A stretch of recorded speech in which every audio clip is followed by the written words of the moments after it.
across beds, hearts and bucks. This is BBC Three Counties Radio.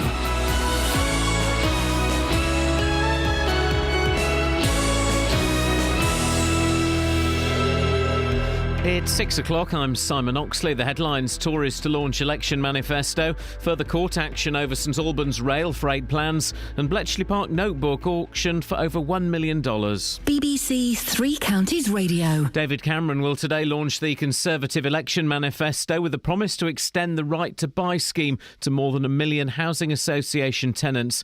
Mr Cameron will say the Tories are the party of working people, as Chris Mason explains. This is a plan that was hugely popular in the 1980s, and the Tories will hope will be hugely popular again, to give 1.3 million housing association tenants the chance to buy their homes at a discount of at least 35%, and it'll be paid for by requiring councils to sell off the most expensive properties when tenants move and replace them with affordable homes. Labour asking questions, as they were yesterday, about how the Tories are going to pay for all of their promises, and their promises are unfunded and unbelievable. Meanwhile, the Green Party will use its manifesto launched today to call for the creation of a fairer society and a safer planet.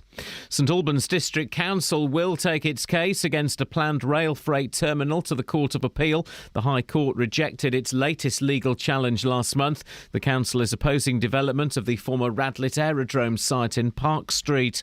The internet watchdog, the IWF, has warned that easily accessible photo-sharing websites are being used to distribute large numbers of images of child abuse. The sites are meant for people's holiday and family photos. 15 firefighters were called to a blaze at a warehouse in Milton Keynes last night after a forklift truck caught fire. The incident in Brandsworth Avenue in Brinklow happened just after 8 p.m. A notebook used by the Bletchley Park codebreaker Alan Turing has sold at auction in New York for just over $1 million. The handwritten notes date from 1942, when Turing worked on deconstructing the Nazi Enigma code. Regina Vaidyanathan reports. It took just 2 minutes of bidding for the 56-page notebook to go under the hammer for more than $1 million. Described by auctioneers as an insight into the work of a genius, it contains the detailed mathematical and computer science notes of Alan Turing and is believed to be the only extensive manuscript of his work to exist. Turing left the notebook to a friend after he died in 1954. It's unclear who bought the manuscript, but many hope its new owner will put it on public display. The contract to build the so-called Woodside Link Road in Bedfordshire has been awarded to Balfour Beatty. The road will link Hatton Regis and Dunstable to the new junction 11A of the M1, joining the A5 M1 link, which is already being built. The Woodside Link is scheduled to open in the autumn of 2016. In sport, England's cricketers reached 341 for 5 on the opening day of the first test against the West Indies in Antigua, with Iain Bell top scoring with 143. And there are matches tonight for MK Dons at Fleetwood, Wickham at home to Exeter, Stevenage at home to Portsmouth, and Luton away to Dagenham. The weather: cloud clearing to leave a warm and sunny day, a maximum temperature 23 degrees Celsius. And you can get the latest news and sport online at bbc.co.uk/3 counties. Thank you, Simon. Catherine, did you write a menu today? No. OK, can I ask you for the clarification, for the ears of the listener, why no menu? Well, because what we had was yoghurt and speeding. We've still got speeding, haven't we? Or did you drop that as well? Well... The lead story, guys, was going to be about a woman eating a yoghurt in a hotel. Well, no, not eating a yoghurt. The lead story, guys, was going to be about a woman not eating a yoghurt in a hospital. Mm-hmm. Imagine that. Imagine that. Whereas we would have been as bad as BBC Norfolk had we gone with that. So instead we're going to go with nothing. Literally nothing. Across beds, hearts and bucks. Literally. This is BBC Three Counties Radio. I say nothing. Yeah. We've got our pet. Our pet what? Our pet Kelly! Kelly Pets. Hello. You're like a Tamagotchi, but not quite so animated. Thank you. Exactly. Whatever happened to Tamagotchis? They must have bred. I let mine die. I just ended up with a screen full of little tiny Tamapoos. I got attached to... I did like the Tamagotchi. I thought it was a lot of fun. But then I bought a robot dog, an Ibo. which I called Raoul. Cost me a lot of money. I bought it with a TV check. I had to get drunk. You had to order it from Japan, and I had to get drunk to order it because I could not justify that much money. It was rubbish. I later sold it for £150 on eBay. I wish I'd kept it. The kids would have liked it. Yeah, but the problem we have is carpet. Sorry? Carpet. All of these. That's not a problem, mate. That's a gift from God. Yeah, but all of these or robot from things. Allied. All of these robot Carpet. things rely on smooth floors. No. You're thinking of the remote control car. The Aibo could walk. Could walk on the carpet. Could play football on What? it. Could play football on the carpet. Could play football. It saw the ball and it would play football. I've really got to sort that out. Oh no, I don't like that. I get scared of things like that. Sorry, sir? I get scared of things like that. Scared of what? Technology? Yes. Can we get some WD-40 for my bum or this chair? One of the two. Sentient technology is the most scary. Well, the thing is, it learns. Raoul learns. These Ibos, they learn and they age. Why don't you just get a Furby? Or No. an actual dog. No, dogs. Oh, I flipping hate dogs. No, I they're nearly swore excellent. about dogs then. No, these Ibos, they learn and they develop over age and they develop a personality. If you play with them and if you stroke them, they become friendly. And if you ignore them and don't play with them, they become a little bit dark, a little See, bit that's nasty. the bit that I wouldn't like. But then, and then I kind of didn't play with it enough, so it became a little bit dark. And all I would have had to have done, just put a pin in the little reset hole up yeah. his thingy. And I couldn't do it. I couldn't do it. Couldn't catch it. It was too bitey. Yeah, happily I'll put a puppy in a sack and chuck it in the canal. Whoa. It's a joke, guys. But we haven't. Listen, if I wasn't talking about that, we'd be talking about this. After about half an hour, they managed to bring me up a plate with 2 slices of ham. That could have been the lead story, guys. Really? I mean, really? Everybody must be on drugs in this town. Or maybe there's a strange new bug that's been going round. 'Cause people all smiling and waving as I go by. Everybody loves me and I don't know why. It used to be a kind face was a rarity. But now I got friends coming out both ends just to visit me. But it don't make sense cause my confidence has been destroyed. Everybody loves me, but I'm paranoid.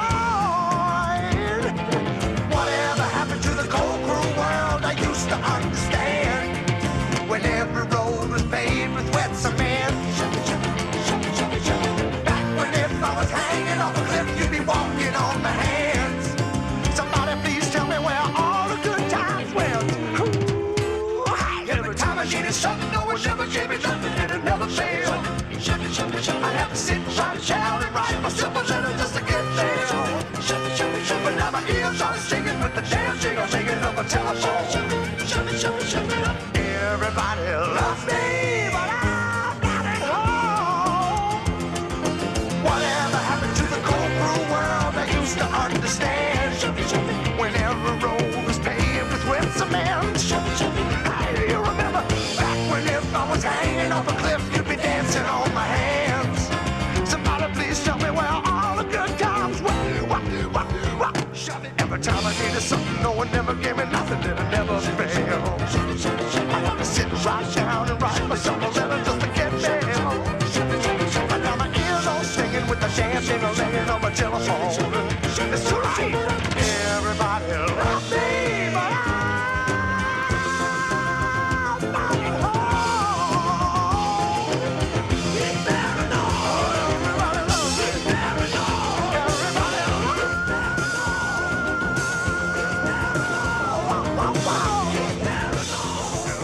loves me. Basic meal that's safe for you to eat shouldn't be beyond them at all. And my family live in High Wycombe. It wasn't like they could just get in the car and be there in 10 minutes with... Could have been the lead story, guys. Instead, we're flying Acapulco. So, get them off. What? Going loco down in Acapulco. Imagine if you were in Acapulco, which I imagine is quite a hot country. It's in Mexico. Yeah, well, exactly. So it's even hotter country than I expected. Yeah. And you're actually going loco. We don't say loco now, Four Tops. We say mentally insane. But, because there's nothing worse, just taking the shoes off, feeling the vibe, just clicking the toes. You got. Oh, you've got your socks on inside out.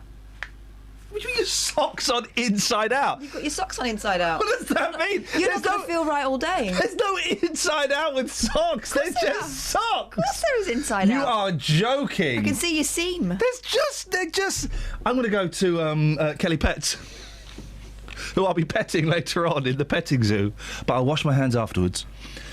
There's no inside out for socks, is there? I've just looked, and I think mine might be inside out as well. No, but there's not an inside out for. Why are you even saying that? But there is. Show her. Look, you can see the seam on top of your socks. But it doesn't matter. I prefer them inside out. First of all, oh, for goodness sakes, I'm like the guy in the film. You're like the devil, and you're like the sexy devil, and you're like the sexy angel on my shoulder. No, actually, it's nothing like that. You're both just annoying. There's no such thing as an inside out of a sock. It's a sock. I might be annoying, but Hello? I've got my socks on the right way around. In fact, I've not got any socks on. I've made a decision. What I don't like is those tiny socks, the secret socks. The magic socks. Are they magic? I always thought... These trainer socks. Secret socks! Oh, I thought you meant the ones that look tiny, but they're actually... they stretch. They're magic socks. No, you're thinking... You don't get magic socks, you get magic gloves. You can get the socks as well. You get magic... I hate gloves. I hate woolen gloves. I hate the feeling of wool rubbing against wool. Can't do it. So far... Do you know what socks I don't like? Go on, mate.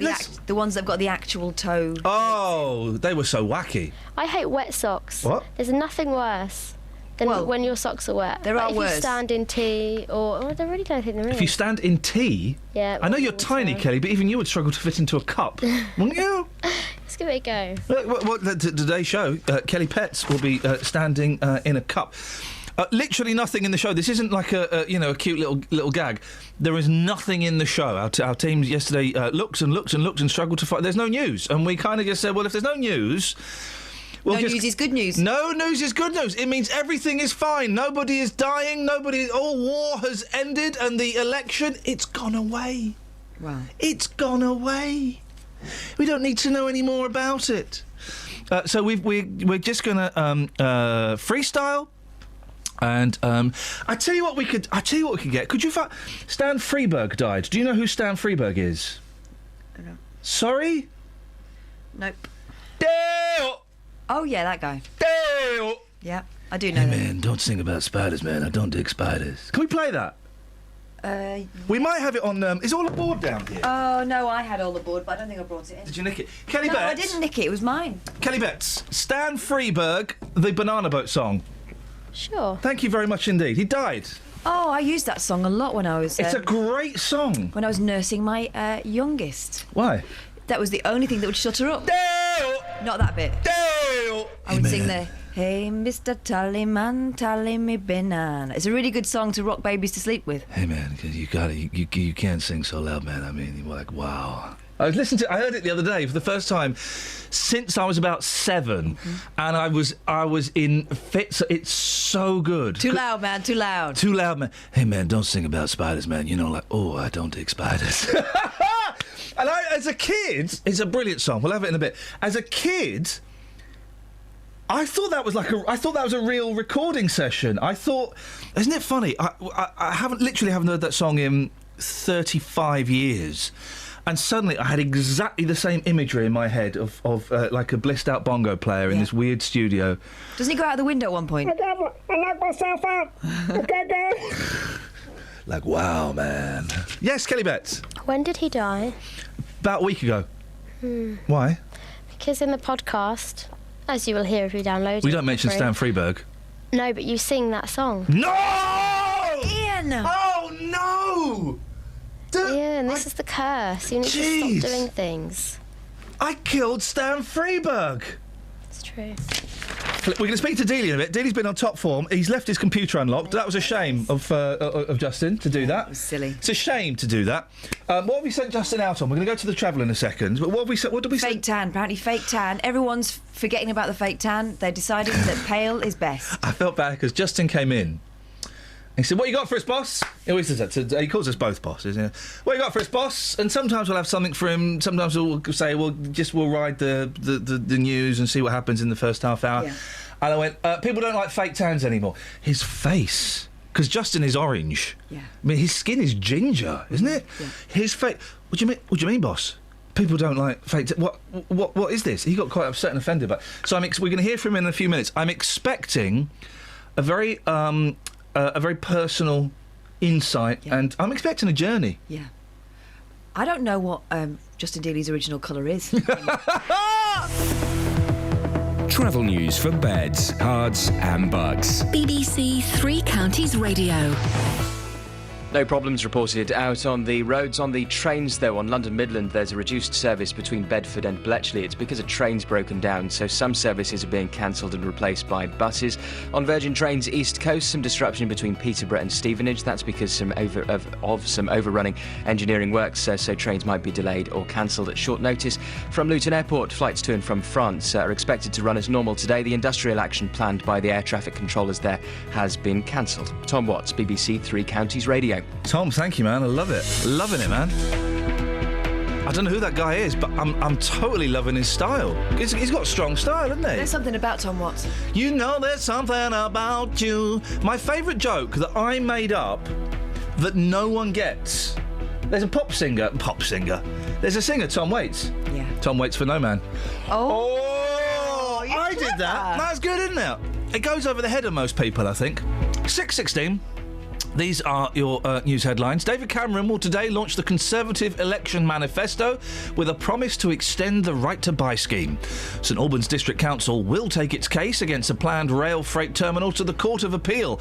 And a notebook used by the Bletchley Park codebreaker Alan Turing has sold at auction in New York for just over $1 million. BBC Three Counties Radio.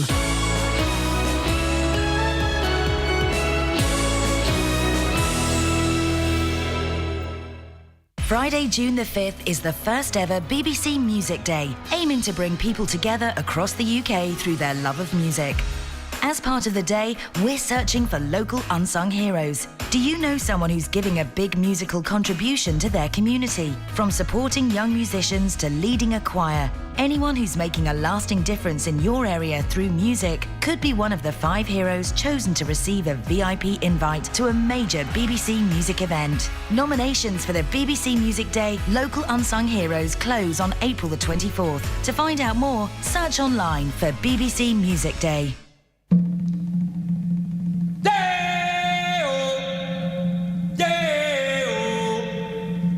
Daylight come and me want go home.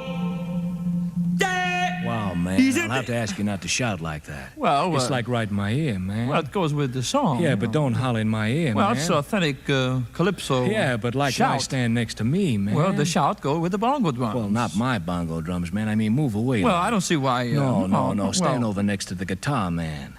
He sent me over here. Yeah? Well, then sing soft, man. You know, I mean, like, wow.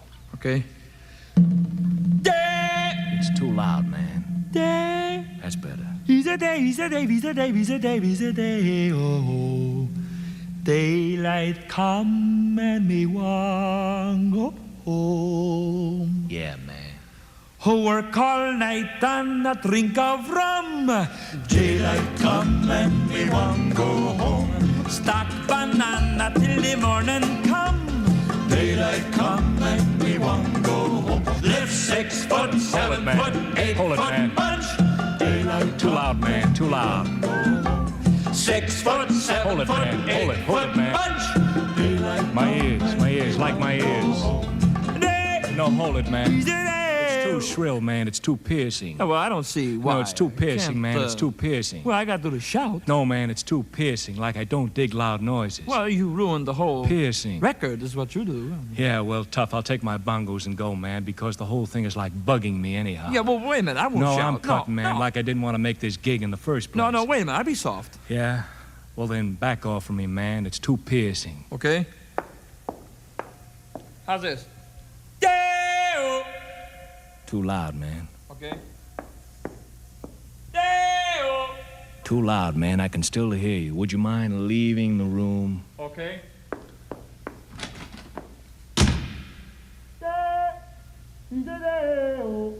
Crazy. Daylight come and me want go home.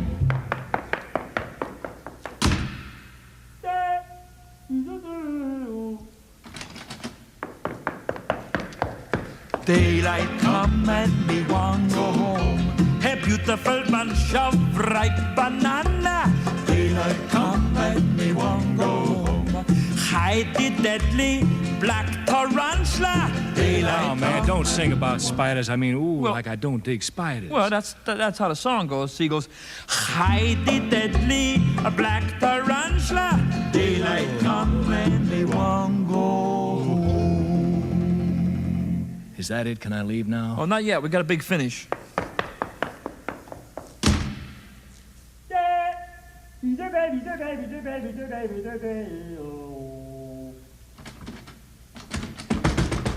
Hey, Yeah, man. I locked myself out. Crazy. I come through the window. Daylight come and we won't go. Come on! Come on! That's... Oh, I've got tingles down my spine. That's wonderful, isn't it? Got tingles down my spine. Oh, yes. Oh, Justin! Hey, boss. Did you hear that? A daylight come and I wanna go home. Great tune. Isn't that a song, Love huh? it. Beetlejuice. Beetlejuice. Don't say it! We think we may have killed Stan Freberg, the gentleman who sang the Banana Boat Deo song with The Curse of the Show. Oh, the curse of the programme. It's getting worse, isn't it? By a weekly basis. We're immune to it. We've discovered that because we were really, saying Kelly Betts as much as we could last week. And Kelly, I think you're still alive. Hello. There we go, you see. So we are immune to it. That's great. We're protected by a force field. But if we mention other people, there's a strong chance they might die. Yes. No names. Justin, I'm really sorry, mate. You came in this morning. By the way, you know that coffee you made us? Yeah. Decaf. What? Decaf. Yeah, I thought, where's he found that? And then I realised it's from my stash of Kath's Not Feeling Well coffee. Oh, it tasted fine to me. Decaf, mate. Oh, okay. Or as I like to call it, kids' coffee. Oh. Yeah. You want the hardcore material, yeah? Mate, yes, of course I do. I want European strength. Yes. I don't like... And I've bought these for my kids, and it makes me puke. A baby chino. Can I get a baby chino, please? A baby chino. Do you mean frothy milk? Yeah, baby chino. And I've had baby chino, Justin. You go into like these fancy coffee shops. Yeah. And mummy and daddy will have a latte or a cappuccino, and then you have a baby chino. And what it is frothy milk, isn't it? Yeah, but what it's also doing is getting your kid used to going into that shop and Yes. buying a coffee. And also, have you had people come up to you and either give you a dirty look or say, why are you giving your kid coffee? I've never given my kid a baby chino. Oh, you're not middle class, are you? No. A baby chino, please. Can I have a baby chino? Daylight come and I wanna go home. All right, Justin, calm down. That was about 3 minutes ago we played that song. Yeah, I'm still getting into it. Flippin' heck. Justin, what have you taken on the streets today? Daylight come and I wanna go home. Mate, if you're going to be like that, we'll drop it. So have you had filthy looks for giving your baby coffee? Yeah. Really? Yeah. I might do it just to try it Yeah, out. I'll have a baby chino, please. Oh, for goodness sake, you middle class. Can I have a baby chino and then we're going to go and get some sushi for Mate, the baby? I get filthy looks on the streets every single day. No coffee involved. When you're a middle class and have lived in North London, of all places, you go to like kids. I don't do it now. You go to parties or something with it, or kids shows where there's an entertainer, and the entertainer will go, "Okay, kids. So what kind of thing might you have in a picnic?" Now, in my day, jam sandwiches, sausage rolls, lemonade. Nowadays, sushi, crab sticks, olives, hummus and pitta. you get 18-month-old kids going hummus and pitta. Disgusting. But my youngest does quite like Amos and Peter. They were good. What was their song? Anyway, Justin, I'm sorry, mate. When you came in, I gave you a punch to the stomach. And Justin came in, and I kind of slapped him in the face. Yeah. And do you know what he said? Daylight come and I wanna go home. Mate. Felt good. It was like 50 Shades all over again. Well, your 50 Shades. Yeah. Catherine, give him the story. Fake tan mania. Fake tan mania looks like it's fading away. It had seemed fake tan was here to stay after becoming a beauty staple for many women and Justin Dealey, who wanted to emulate their favourite celebrities' bronzed looks. But their determination to achieve the perfect glow appears to be fading away in favour of adopting a lighter look. The number of bottles of fake tan sold not to Justin Dealey in 2014 fell by nearly a quarter. 21.4% from the year below, bringing the value of sales down by 19.3% to 14.5 million. I know why, Justin, because I've tried it. You know, I am so white, I'm virtually blue. If I do fake tan and I get even a tiny bit of a streak, you can see it a mile off, so it's just not worth it. But you've become the master over the years. Well, I do like a bit of fake tan, I have to say, you know, but being a man admitted that live on radio, that's a big thing. What's the secret to a streak-free tan, Justin? Just spread it evenly, guys. You go because I don't understand this well. You do you do it from a bottle? Do you do it from a sunbed, or do you go to a booth where they spray you? I don't tend to do many sunbeds, to be fair, because they are bad for you. But no, I take it out of a bottle, I spread it evenly, and you know what? I don't see there's any issue with that. For me, it's a confidence thing. If I'm on the streets every single day, I'm meeting the people at Beds, Hearts and Bucks, I need to feel confident about myself. Fake tan makes me feel like a man. How do you negotiate the tricky elbows and knee area and ankles? I mean, that's where people come a cropper, isn't it? This is the great thing about being a guy. Obviously, most people aren't going to see my knees because I'm wearing jeans and I'm wearing a jacket. I'm not showing as much flesh as a lady, so I can get away with that. Do you just do your wrists and feet then? Sorry, do you just do your wrists and feet? If we take your clothes off, have you got like a lighter coloured skin suit on? Yeah, absolutely. My face and my neck and occasionally my hands. But apart from that, you aren't lucky enough to see the rest. So it looks like a white wetsuit. Although Catherine's felt the rest. Justin, you've taken it to the streets. I have, but sales of fake tan are down. And boss, I tell you what. Yes. I've been on the streets early this morning, and here we have a radio first for me.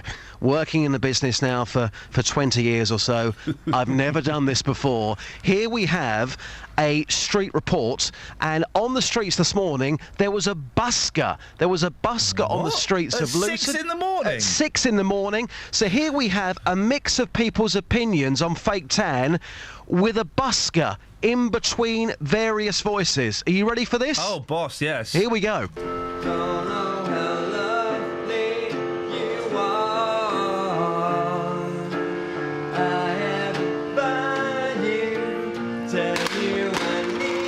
I mean, there's no need to go out like that. I mean, there is no need. There's sunbeds. If they want to get a colour, go and use the sunbeds. But some of them people that use the fake tan put too much on. They look a disgrace. They look terrible. A disgrace? A disgrace, yeah. They do it for us women, we're women. And I think they look sick. I think they look physically sick. I'm afraid I don't know what you're talking about because I come from Spain and I've just arrived here. Are the ladies in Spain orange or pale? Pale. What do you think when you see women who look orange? I just think, why? Like, obviously, yeah, sometimes it's good to have a natural glow, you know. Yeah. But I just sometimes think, why? Why must she look orange? Well, I've got good news for you. Sales of fake tan have gone down. Well, that's good. Thanks very much.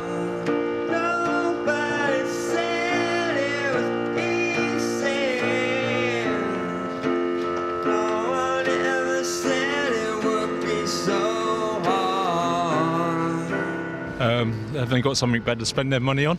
Doesn't turn you on then? No.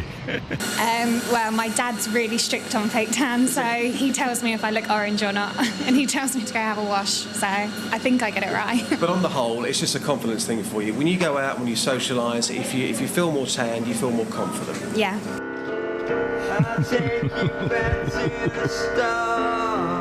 Kelly, I'm thinking... I mean, even the Beatles and Gary Barlow were unsigned once. That guy... Oh, it was good. It was good, wasn't he, Just? Very, Kelly, very good, yeah. BBC introduces Saturday night, 8 o'clock. Could there be a slot for that gentleman? Busy. Sorry? Busy. Week after? Busy. Week after? Busy. Wow, they're really busy. Week after? But still busy. OK, gosh. So nobody should send in their audio then, because you're busy. bbc.co.uk/introducing space to upload your original music. Oh, she's getting She's poning him. No, I'm not. So snooty. I'm just saying. It's got to start somewhere. It's got to start somewhere, Justin, isn't it? But where exactly was he starting this morning? He was starting at Luton train station. Why he was there, I don't know, but he was there with his keyboard and he was banging out the tunes. Do you know what? Fair play. You've got to respect that. Times are hard, but everyone's feeling the pinch. Yeah. He's got out. All these people say, "Oh, unemployed people, they're too lazy to." He's got up at the crack of dawn to go and sing to travellers. Good for him. He was there at 5:45 this morning. I was tempted. Can we go and get him? I was tempted to, but I'm no. You're busy now, are you? I'm busy now. Justin, we'll speak to you about 10 to 7. Yes. Cheers.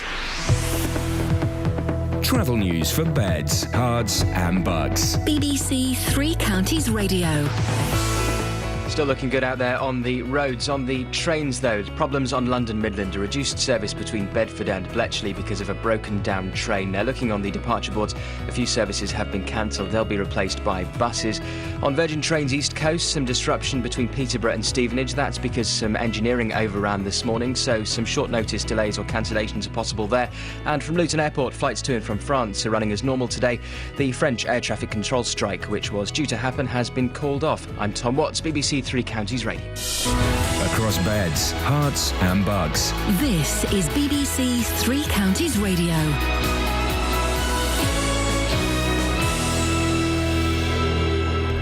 It's 6:30. I'm Simon Oxley. David Cameron will today launch the Conservative election manifesto with a promise to extend the right to buy scheme to more than 1 million housing association tenants. St Albans District Council will take its case against a planned rail freight terminal to the Court of Appeal. The High Court rejected its latest legal challenge last month. And a World War II notebook used by the Bletchley Park codebreaker Alan Turing has sold at auction in New York for just over $1 million. Three Counties Sports. BBC Three Counties Radio. England's cricketers reached 341 for 5 on the opening day of the first test against the West Indies in Antigua. Iain Bell led the recovery from 34 for 3 with 143. It's nice. I mean, you want to score as many runs as you can for England. I love playing for England. You know, putting on the shirt in any format is what you always want to do. So to come out and score runs in a big test series for us, but on day one, when, like I said, there's a bit of nerves around, was just what I wanted to do. In football, there are more key promotion matches for 4 of our sides tonight. In League One, third-placed MK Dons go to playoff hopefuls Fleetwood, with games running out in the bid to catch second-placed Preston and secure automatic promotion. Here's assistant manager Richie Barker. Probably a draw might not do us any good either now. You know, we're in the playoffs, that's mathematically proven now, so we need to win the game as well. You know, I'm not going to say that we're going to throw it away if it's a draw, but we need to win the game as well, and so do they for two totally different reasons. So that should bode for a good football match. In League 2, third-placed Wickham host Exeter. Stevenage are at home to managerless Portsmouth, with on-loan Keith Keane available after suspension. And Luton, who are running out of games as they chase a playoff place, go to John Still's former club Dagenham. I'm delighted that they've pulled clear. I am. I really am. I would have hated to have gone there with both teams desperate to do so. I wouldn't. Professionally, it wouldn't have bothered me one iota, but personally, I wouldn't have wanted to have that situation. And you can hear full commentary on MK Dons, Wickham, Stevenage and Luton in tonight's Three Counties Sport from 7. And in the Premier League last night, Liverpool beat Newcastle 2-0 to leave Brendan Rodgers' side 4 points behind fourth-placed Manchester City in the chase for Champions League places. BBC Three Counties News and Sport. The next full bulletin is at 7.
With runners up. I can't tell you who to sock it to. With runners up. It's your thing, girl. Do what you wanna do.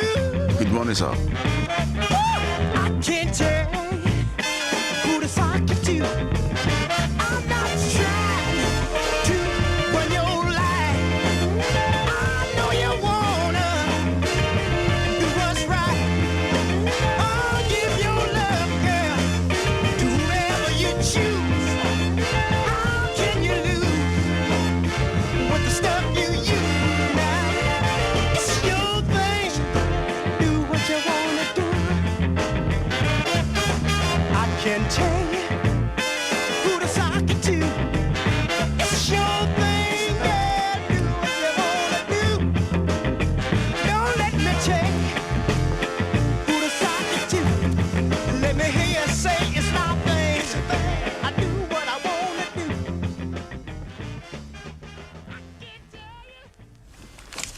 Stag do's, hey? Great fun. I've What? never been on one. What are you talking about? Stag do's. Why? If you have a mate who's getting married, what better way to show you no, love this him is- than like stripping him off, maybe shaving his private hair off, Yeah. and making him sick on himself. Yeah, that'll learn. Or alternatively, sending him off in a taxi and not seeing him again for 20 hours. A dad missing for 20 hours on a stag do in Spain has been found after being dumped in the wrong place by a taxi driver. Mark Khan arrived at the British consulate in Barcelona yesterday after disappearing on Saturday night. He'd spent the last 20 hours walking after a taxi took him miles away from where he was staying. He got dumped off 100 miles, it said in one of the papers. Mark, who's 29 and a builder from Plymouth, Devon, was stranded without any money or a phone. Thanks, guys. Why? Really good time. I mean, I would be so angry, and I would phone those guys up and say, "What did you do that for? Why did you leave me 100 miles? I thought we were mates." Anna Harvey, the sister of Mark's partner Emma, said he's been out walking for about 20 hours. My sister's so relieved and the family are ecstatic. None of us thought we'd ever see him again. His friends are buying him a flight home so he can be back in time for his twins' first birthday. Oh, good one, guys. I don't, yeah, okay, yeah. Nice. Kelly Betts, what happened to your dad? He got cling film naked to a lamppost. I mean, but where is It was his stag, to be fair. Well, but is that fair? That's sexual abuse. Yeah. At my stag night, we went to a vegetarian restaurant on a bus, and then my friend had hired like a rehearsal studio. We brought loads of guitars and instruments, and we played John Denver songs. Oh, that sounds really nice. Then we went and had sex with loads of prostitutes and took drugs. But I was dressed as Wonder Woman. I know. Separate night. Oh, okay. Sorry, I thought you. Ow! Whoops. I didn't want to do a hen night. You kind of get bullied into doing it. I didn't want to do one. Why? I don't understand why you would. Someone's going to get married to the person they love, right? So why would you go and see lap dancers? Why would you go and? Surely you've with made your dad. That's the worst thing, because my husband went and he said, at one point I sort of peered through this woman's legs and I could see my dad. Hang on a minute. Why? What? Not my dad, his dad. Why were you at a lap dancing club? No, I'm saying my husband said that he ended up with this thing. He went to someone else's stag do and this woman's gyrating. He looks across and he can see his dad. Did he know his dad was in there? Yeah. Did his dad give her the thumbs up? Probably. By the way, you can call it. We've got literally no stories today, so you can call in about anything you want, and you can talk about the stuff we're talking about, or anything. What have we got on the whiteboard? Oh, this was from yesterday. Why were we talking about someone using a fish slice? Oh yeah. This is kitchen utensils, but used for other things. Because someone was rescued from a lift with a fish slice. Who? The women of this radio station when they were doing dances in. And then after the show. Oh, yeah, I was in that lift. It was you. Yeah. So what happened? How did a fish slice save you? I didn't know that it did. Oh. Yeah, I was in apparently the lift. chef was trying to prise it open with a fish slice. Okay. Then after the show, Catherine. Yeah. You said, I used a fish slice to put my pants on once. No, not to put my pants on. What, to do what? When I lived in Spain, we had, those washing lines that go from house to house, and I was about 3 floors up. Oh, yeah. My pants were always falling into the neighbour's garden. Hey, boily! It got to the point where I'd come through the front door and I'd be walking up the corridor. And your pants would just fall off? No, this woman, an arm would come out from this woman's apartment and it would have like a pair of my knickers on the end of it. Oy. So I thought, enough of this humiliation. Next Yeah. time they fall, I'm going to retrieve them. Yeah. So they fell. It was a windy day. Of course. What was it, Catherine? What were you eating? So I got a bit of string, Yeah. a fish slice, because it's the closest thing to a hook I could find. What? And there's me dangling out of this apartment window like this, Yeah. trying to kind of scoop them up. But the thing is, a weight. I needed a weight on the end of the hook, so I had to put some pegs on the end. Scoop them up. Didn't work. When have you used kitchen utensils for other purposes than kitchenry? I think she might have been in as well, so she would have seen this fish slice kind of be dangled down past her window. 08459 455 555 is the telephone number. Maybe we'll speak to you. Well, if we don't, it'll just be us wittering on again.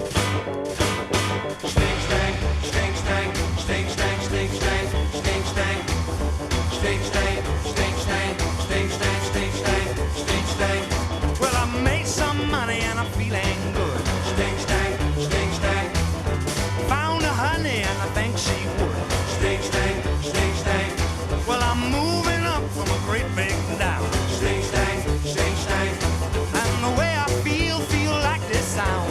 Sting, stang, sting, stang. I'm talking about. Sting, stang, sting, stang, sting, stang, sting, stang, sting, stang. Yeah. Sting, stang, sting, stang, sting, stang, sting, stang, sting, stang. Just the other day I was at the shack. Sting, stang, sting, stang. Checking the field, see who I back. Sting, stang, sting, stang. I laid a bet and I topped my pen. Sting, stang, sting, stang. Say who's that leading at the very last bend? Sting, stang, sting, stang. I'm shouting out. Sting, stang, sting, stang, sting, stang, sting, stang, sting, stang. Yeah. Sting, stang, sting, stang, sting, stang, sting, stang, sting, stang.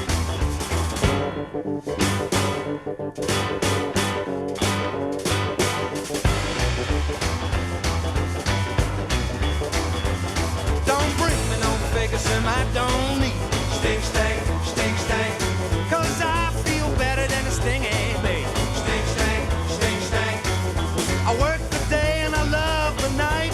Sting, stang, sting, stang. Everything's sting and stang, all right.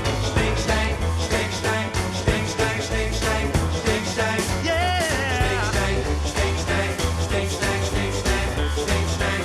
I wanna talk about the way I feel, 'cause it's so real. Everything about it, I gotta let out. I've been moving up and down, but I've been looking around for the clouds to break and the tide to turn.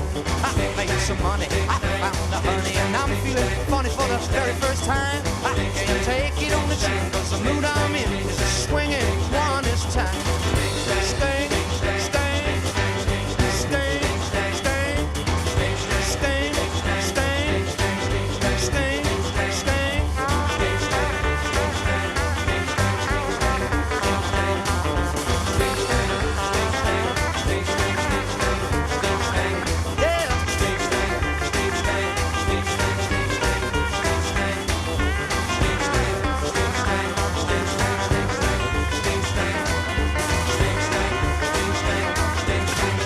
What's your beef, Bets?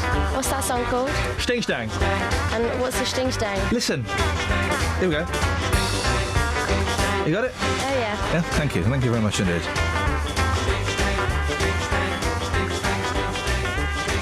Right, one thing I hate. Oh, he's still going. Sorry, I don't. Okay. One thing. Thank you, Nick Lowe. One thing I hate is two things. What are you doing? I'm trying to stop a sneeze. Fit that, mate. Go on. Let's do it in a second. Let's go to Patrick. Oh, blimey. Oh, hang on. Oh, shut up, Nick. Morning, Patrick. Are you under a waterfall? Hello, over. Yes. Ian, I was listening. You were talking about stag doos and hen doos. Yes, Patrick. I was wondering if you've got like hens and cocks and peacocks and peahens. If you have a hen party, why is it called a cock party? It's an excellent question, Patrick. I say excellent question. I'm lying. We'll do this in a second, but it combines two of my least favourite things: running, and charity people. Oh. Because you surprised me. I thought everyone liked those guys. Oh, you combine the two, and what have you got? Smug pie. That's what you've got. I'll do this. Smunning. Yeah, no, that's not rude. Travel news for beds, cards, and bugs. BBC Three Counties. Counties Radio. On the M1 going south, there's a lane blocked and queuing traffic now. A lorry and a car involved in an accident between junction 11 for Dunstable and 10 for Luton Airport. The M25 anti-clockwise, that's building up now between junction 21 for the M1 and 19 for Watford. Also around from 17 for Maple Cross to 16 for the M40. The A1 coming south is slow between Holiday Inn and Stirling Corner. On the trains on London Midland, a reduced service between Bedford and Bletchley because of a breakdown, so some services are being cancelled and replaced by buses. On Virgin Trains East Coast, some overrunning engineering, so disruption between Peterborough and Stevenage. Tom Watts, 3 Counties Radio. Thank you, Tom. 6:45. It's Tuesday, the 14th of April. I'm Iain Lee. These are your headlines on BBC 3 Counties Radio. David Cameron will today launch the Conservative election manifesto with a promise to extend the right to buy scheme. St Albans District Council will take its case against a planned rail freight terminal to the Court of Appeal. And a notebook used by the Bletchley Park codebreaker Alan Turing has sold at auction in New York for just over $1 million. Apparently there are 3 crying cacti in there. Let's get the weather! Beds, Herts and Bucks weather. BBC 3 Counties Radio. Yes, well, we've got some mist and some low cloud around, but that will clear away, and we are looking at plenty in the way of sunshine today. Feeling more like summer than spring, feeling very warm this afternoon. Temperatures could reach up to 23 degrees, that's 73 in Fahrenheit, a good 10 degrees above average for the time of year. It will remain dry and clear as we head through the night with light winds and under the clear skies, despite the clear skies still quite mild, so temperatures only dipping to 8 or 9 degrees, 46 in Fahrenheit. And then for tomorrow, another very warm, dry day with plenty in the way of sunshine and light winds. Perhaps a little cloudier by the afternoon, but still temperatures could reach 24, maybe 25 degrees, so very warm indeed. Becoming a bit cooler though for Thursday and for Friday. Still above average, 14, 15 degrees, more in the way of cloud around, still remaining dry with those light winds. And that's the trend really as we look ahead to the rest of the weekend ahead. So the best of the warmth today and tomorrow, and that's your forecast. Thank you, Causa. Roberto Perroni on BBC 3 Counties Radio. Tip-top etiquette expert William Hanson, who is not a fan of politicians oversharing. Oh, good afternoon, Roberto. I feel slightly nauseous after that music. Every weekday from 3. Let's talk to Harriet Harman, the leader of the Labour Party. We've been in Bedford and Cambridge, and we've had very interesting discussions. Let's talk cold callers. Do you have a tried and tested method of getting rid of cold callers? You've got to make up a word before you go on the phone, and so you can fit that word in without them realising the most time. Saying actually helps you feel calmer. Did you believe this, Sharon? Definitely. And since I read that, I've been doing it and I'm well chilled. Roberto Perroni, weekdays from 3 on BBC 3 Counties Radio. Call 08459 455 555. BBC 3 Counties Radio. On the subject of... I don't know why he sends me these privately. Scott, obviously the really offensive ones continue to send privately. I'm building up a nice little file. But the ones that are... he's talked about secret socks, yes. The tiny socks. He says the very, very best secret sock wearers are the local hard men. Skinheads, 20 stone, Ralph Lauren polo, khaki shorts, Reeboks with these little socks. I like to imagine them sitting on the end of their bed, putting their tiny little socks on. That's what I like to imagine. And then he's mentioned about stags. Where is he? Where has he put this? I don't get... and I don't understand. Vegas is one of the most horrific places in the world. If there is, if hell on earth... Vegas is pretty close to it. Think Blackpool with a bit more money. Oh, but also it's weird because prostitution is legal there. So you get handed flyers for escorts, and you get buses go by that say, want a girl delivered to your room, then call this number.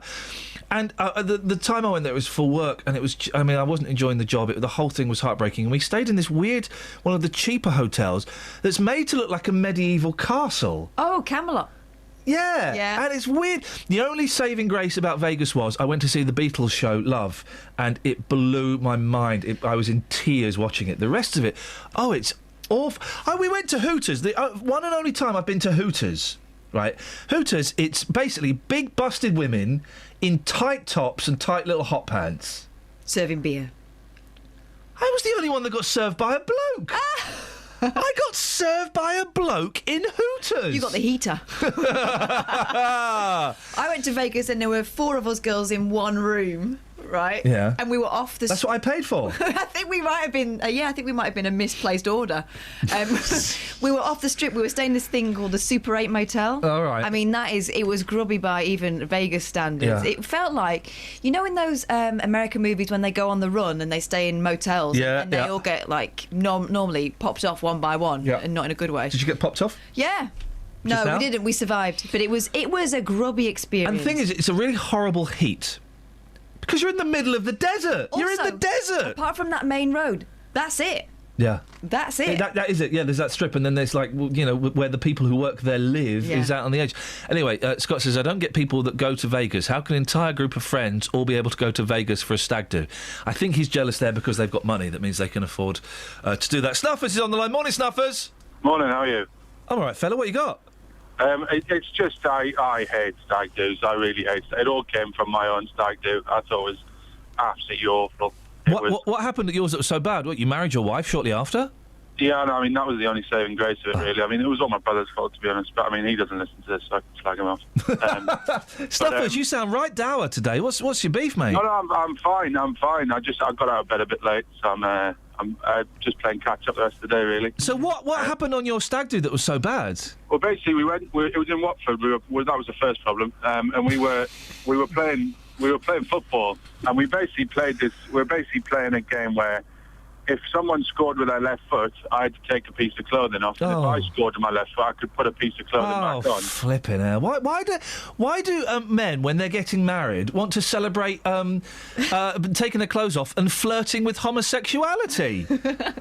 I don't know. One of the big questions of life. Did you end up playing football naked, Snuffers? Yeah, I mean, that was one of the problems. I mean, we ended with a penalty shootout because they didn't think I was naked enough. And that was one of the problems. Penalty shootout? Tell me you weren't the goalie. No, I was the goalie, and at this point I was kind of in my and my pants. Yeah. And also I was wearing a comedy high-vis vest and a cowboy hat. Of course you were. And then suddenly it was the case of, okay, the cowboy hat and the 2 goals were scored, so the high-vis vest and the cowboy hat came off. Yeah. And then another 2 goals were scored, so there I'm standing middle of Watford, absolutely stark naked. Finished the game, everyone's, how funny. I say, right, where's my clothes? Oh, no. Turns out my clothes have gone. Oh, flipping heck. All I'm given is a high-vis vest and a cowboy hat to walk back past all the football pitches into the changing rooms. Yeah. We get into the centre of the football place. What's happening? A children's birthday party. Oh, no! And you're going to be on a list.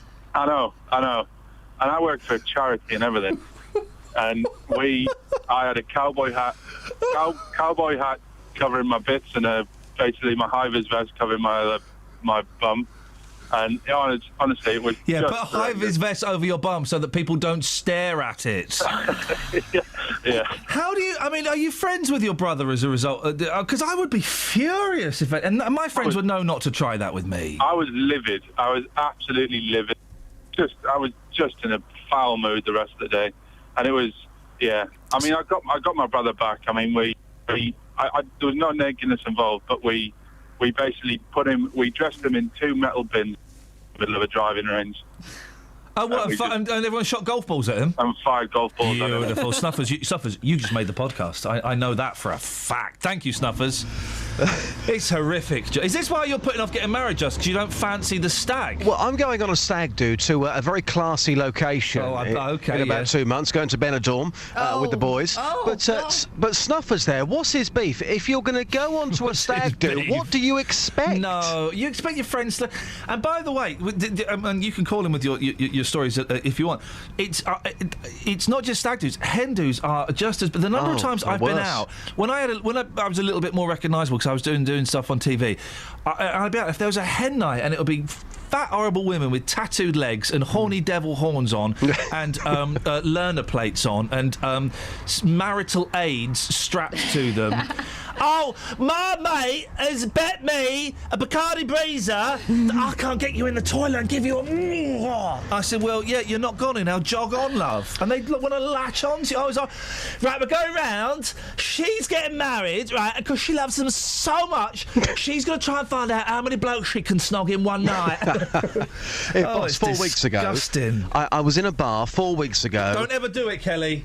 Don't ever do it. Married. Yes. Lady comes up to me and says, hello there, dog. No, she says, hello. Don't bring the show into it, we know that. Don't bring the show into it. She said to me, we're on a hen do. OK, I'm getting married. Well, I presume you are getting married, as it's your hen do. All right, mate, and I need to get some underpants off somebody. Oh. Can I have your underpants? I said, you what, love? Can I have your underpants? I said, why would you want them? Oh, I've got to get 10 bits of clothing, and that's one of them. How tacky is I that? had to do that. I think I had to do a pole dance in the street on a like a bus stop or something. That was yesterday, Catherine, and I bought you a cup of coffee, as I said I would. We got some texts in this. Iain, I got gaffer taped to a tree naked and buckets of cold water thrown over me in Hitchin Town Centre, says Peter. Richard and Flitwick came to Dunstable yesterday afternoon having an ice cream by Gary Cooper, your new home and children play area. Off-road motorcycle, no helmet, cut through at speed, just missing the kids and did a wheelie. I really look forward to seeing that when we go there. Justin, I guess you could take Stags to the street. Yeah, How do we make it a bit different, Catherine? Put a spin on it. Stags, harmless fun, or show is no. Show us your bum. I don't know. Too much bum or harmless fun. Ah, that's a good one. Yeah. There you go. Yeah, I like that. Yeah, Justin, we'll speak to you in a bit later on. Yeah. Because we're going to play What's the Story Morning Glory as well. Oh, excellent. We'll play that a bit later. OK, mate. Cheers, my dear. See you Talk to later. you later. Ta-ta. He's going to be working hard this morning. So, this is what I don't like. Runners and charity workers, and you combine it, and this lot deserve everything they got. Yeah, you don't like them because they're fit and also good members of society. Well, oxymoron. Fun runners. Oh, by the way, Phil says, I like having the text in front of me. This is great. Yeah, well... My stag night involved a pub crawl in Camden and Kentish Town. I know all of those boozers, Phil. The subsequent divorce celebration 21 years later lasted 4 days. Oh, I bet it did. That's what we can do. Spin it. How did you celebrate your divorce? You can get cards now and everything. How did you celebrate your divorce? Charity fun runners who had trained for a 10-kilometre event were left exhausted after a mix-up sent them on a detour that added 3 kilometres to their route. Serves them right. They want the sad trombone for that. The blunder is thought to have been caused by a marshal at a junction who took a toilet break instead of directing runners and left hundreds to go the wrong way. So instead of standing going, up there, up that way, no, up that way, carry on. He literally had one job. Some 300 continued past the unmanned checkpoint and ran nearly 2 extra miles. Many were said to have been walking at the end, with some in tears.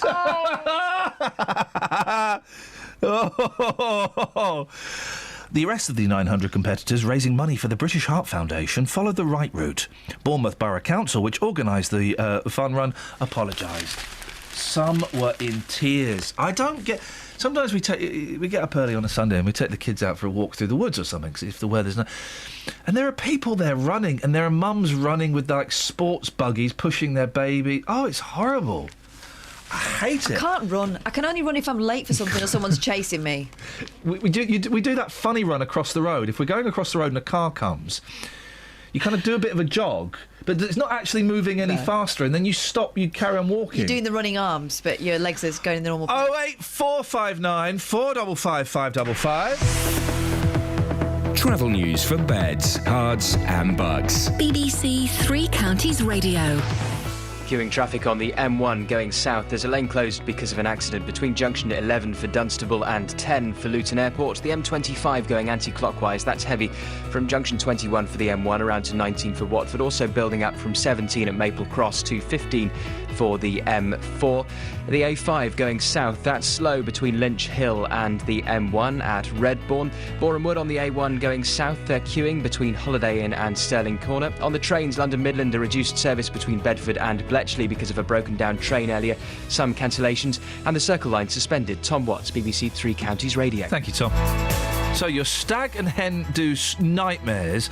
Also, how did you celebrate the end of the relationship? 08459 455 555.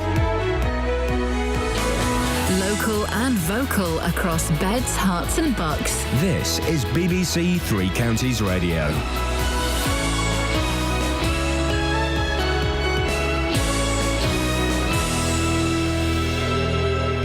It's 7 o'clock. I'm Simon Oxley. The headlines: Cameron launches election manifesto today. More legal action over St Albans rail freight plans. And Bletchley Park notebook sells for over $1 million. BBC Three Counties Radio. David Cameron will today launch the Conservative election manifesto with a promise to extend the right to buy scheme to more than 1 million housing association tenants. Mr Cameron will say the Tories are the party of working people, as Carol Walker reports. David Cameron will say the Conservatives have dreamed of building a property-owning democracy for generations.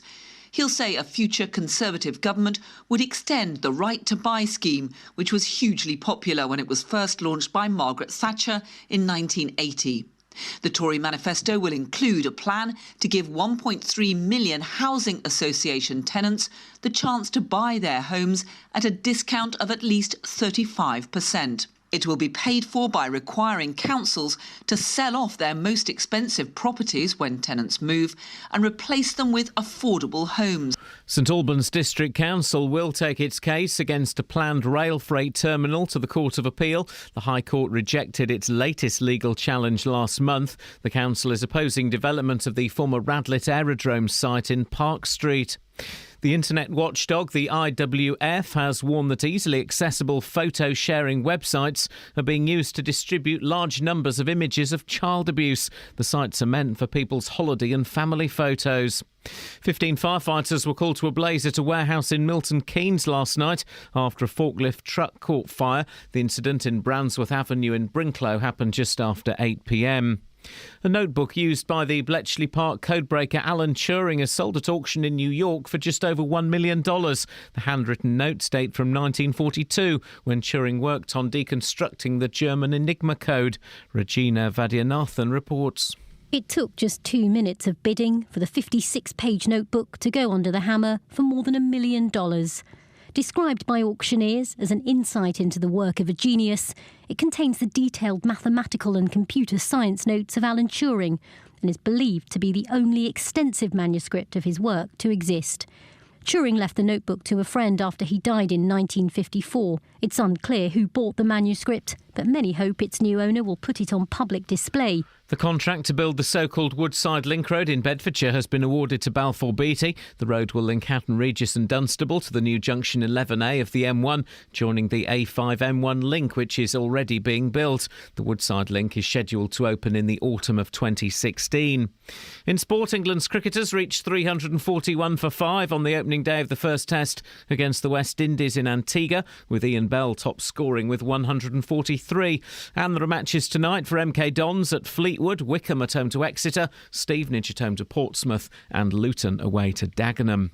The weather: cloud clearing to leave a warm and sunny day, a maximum temperature today 23 degrees Celsius, and you can get the latest news and sport online at bbc.co.uk/3 counties.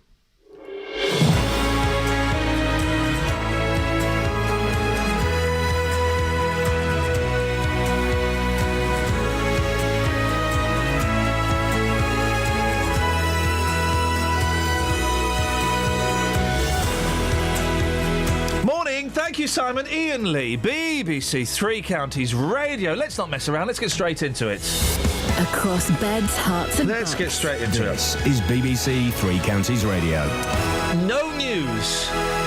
Not necessarily good news for you, dear listener. Good news for Catherine and myself. Catherine's in my studio. Yeah. We are unshackled by the bounds of news today. There's just no news, so we decided... So we didn't want to make any up, so... No, it was either not do the show, make up news stories, or come in and just mess around. And they wouldn't let us not do the show. No, we checked. Trust me. Boy, oh boy, we checked. First person to resist a Madonna kiss, or rather not like one. Oh, this is weird. I don't know who Drake is. I thought it was Nick Drake. No. He's a Doing It Wrong singer, Drake. I don't know what that means. Sings something called Doing It Wrong. Doing it wrong, you don't put it there. You put it there. That's where you put it. Yeah, it's like you've heard it. Okay. Everyone knows there are certain rules in life, okay? Yes. If you are at the dinner table, you don't eat with your mouth full. Sorry? Sorry, you don't speak with your You mouth full. don't eat with your mouth full? No wonder your kids are so thin. Poor kids. You don't speak with your mouth Bless full. them. Let them eat with their mouth full. If someone waves you through at the lights, you go across their knees to chest. These are rules. I've literally no idea what you're talking about. You go across their knees to chest. Sorry, I need a Beecham's, like, now. Stephanie, what does that mean? You go across and if their... Madonna No. If Right, someone if beckons someone waves you across the lights... You go across their knees as to a chest. pedestrian, you know, don't dawdle, knees to chest. What does that mean? You know, like this. Flip, how much medication have you taken? Not enough. You're only supposed to take night nurse when you go to bed. And if Madonna kisses you, you're grateful. You marry her. And you you'll adopt an African child. You'll probably sell some more records. Yeah. That's the way it's done. Yeah. Madonna might be one of the most successful pop stars of all time, but not everyone looks pleased to be embraced by the Queen of Pop. That's no embrace. She is sucking his face. Yeah. Just weeks after her ungraceful tumble at the Brit Awards, she fell over. Or did she? Yeah, she did. I saw it. She was in the limelight again, this time for stealing a kiss from a man young enough to be her son. Well, she does it in private, why not on stage? Yeah. The Material Girl, 56, in case you're wondering, planted a passionate peck, wasn't a peck, on the lips of Doing It Wrong singer Drake. She did what we used to call at school a French kiss, or to break that down for you guys, a kiss with tongues. Ugh. But it looked a bit more like that scene in Alien. Yeah. But he did a face afterwards, like the face that kids do when their auntie kisses them. That and he actually he clutches at his mouth as if he's had the most disgusting thing ever pushed in there. Fair play. She might have done a little spit in there, or she might have had. She might have done it. She might have. This is what I think happened. She's getting on a bit. She's nervous going on stage after that fall. Okay. Nerves. She's anxious. Her stomach's going. She feels it rising. We've all been in a position where we feel we're going to be sick. She can't be sick on stage. Oh, stop it. It's 7:05. Weeks after tumbling off at the Brits, she's got to get rid of it somewhere. Drake, depository. That's all I'm saying. And that's why he looks like he's going to be sick, because, well... Do we do worse kisses? Always do worse kisses, yeah. But did he know it was going to happen? Because if it was choreographed, then... I think if you're getting on the stage with Madonna, No. you can pretty much be sure it's going to happen. Well, yeah, OK, she's like 40 years younger than him. Older. That's older than him. That's like if I got on a stage with, I don't know, who's quite young here? Alice Glossop. Yeah. Right. So me and Alice Glossop are doing the BBC Three Counties Children in Need appeal, right? And me and Alice get on, and I just walk over to her and I French kiss her with tongues, and we haven't rehearsed it. We haven't. Yeah, but then she would be in her right to mime being sick and to launch a formal complaint. But last time I checked, like, showing your crotch and French kissing people wasn't part of your act. It's all of Madonna's act. But still, that's no. That's that. All right, sometimes she sings a bit in between. Have we learnt nothing from many of the high-profile cases? One I really want to mention, but I can't quite remember how it ended up, so I won't. Yeah. That you can't go around doing that kind of stuff. She's out of order. But that's what Madonna does. No! Her new song's all right, actually. Is it? Sorry? Is it, though? Yeah, it's all right. I quite like it. I tell you what, I like that new Chic song. I do. It sounds like old Chic. Yeah. It's new Chic sounds like old Chic. Yeah, it's Chic to Chic, isn't it? Should we play a song now? No. Do you want to? Yeah. Why, you ran out of stuff to say? Yeah. I'm just warming up. Yeah, good idea. I was running up, Steve.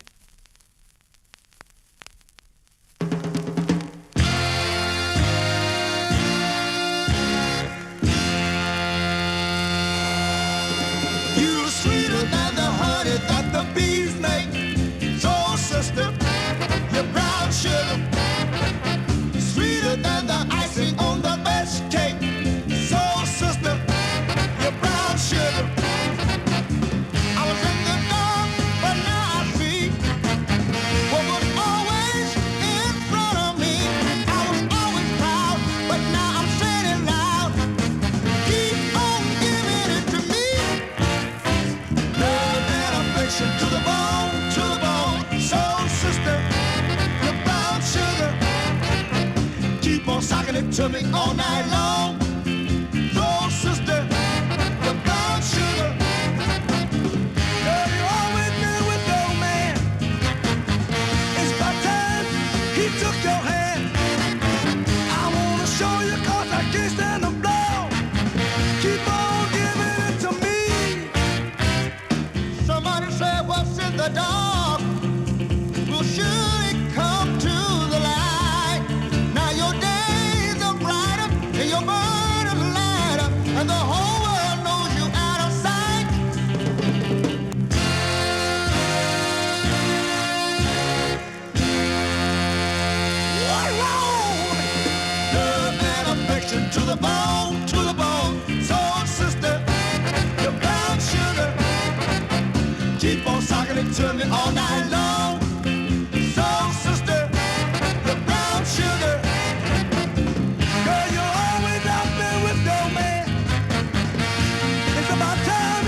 We've come up with the best phone-in ever, I think. If Madonna snogged you, which Madonna would you be thinking of? I would be thinking of, and we've just confirmed this, I would be thinking of In Bed with Madonna. Yes. Where she had, she was cute, she had kind of short curly hair, and I think she had the pointy breasticles. I thought that was more long hair. Oh, no, yeah, because it was a hairpiece, wasn't it? Yeah, that's the Madonna I'd be thinking. Who would you go for? Like a Virgin Madonna? So many to choose from. Let me just... 08459 455 555. You can text 813. I quite like Ray of Light Madonna. No. Yeah. Oh, come on. I like... I could think of La Isla Bonita. I've got that dress. Wowzers. Good morning, says Graham in Bedford. I have been a best man 5 times and organised all the stag parties. Always put thought into it, and I don't understand the mindless stuff that happens. One time I convinced the groom we were to play in a cricket match. He appeared in the hotel lobby dressed in full cricket whites, only to see... This is quite nice. Only to see us dressed in army camouflage, and we took him paintballing. That's quite a nice one. So he's dressed completely in white, and he's getting paintballed. From Graham. P.S. I, though, have never been married. That's a good one. That's kind of a fun prank. Exactly. It's not... There's no nudity. There's an element of cruelty there, because paintballs hurt. There's no sexual humiliation. I'd love to go paintballing.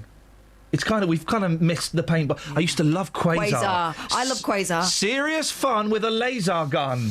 Quasar. Dry ice. Whoa. Oh. We once went, me and my mates, my mate Conan and loads of other mates, we were at college, we were 21, we went in North London, it was in Turnpike Lane, and it's now an Indian cinema, or it was, I think it's probably a Pentecostal church now.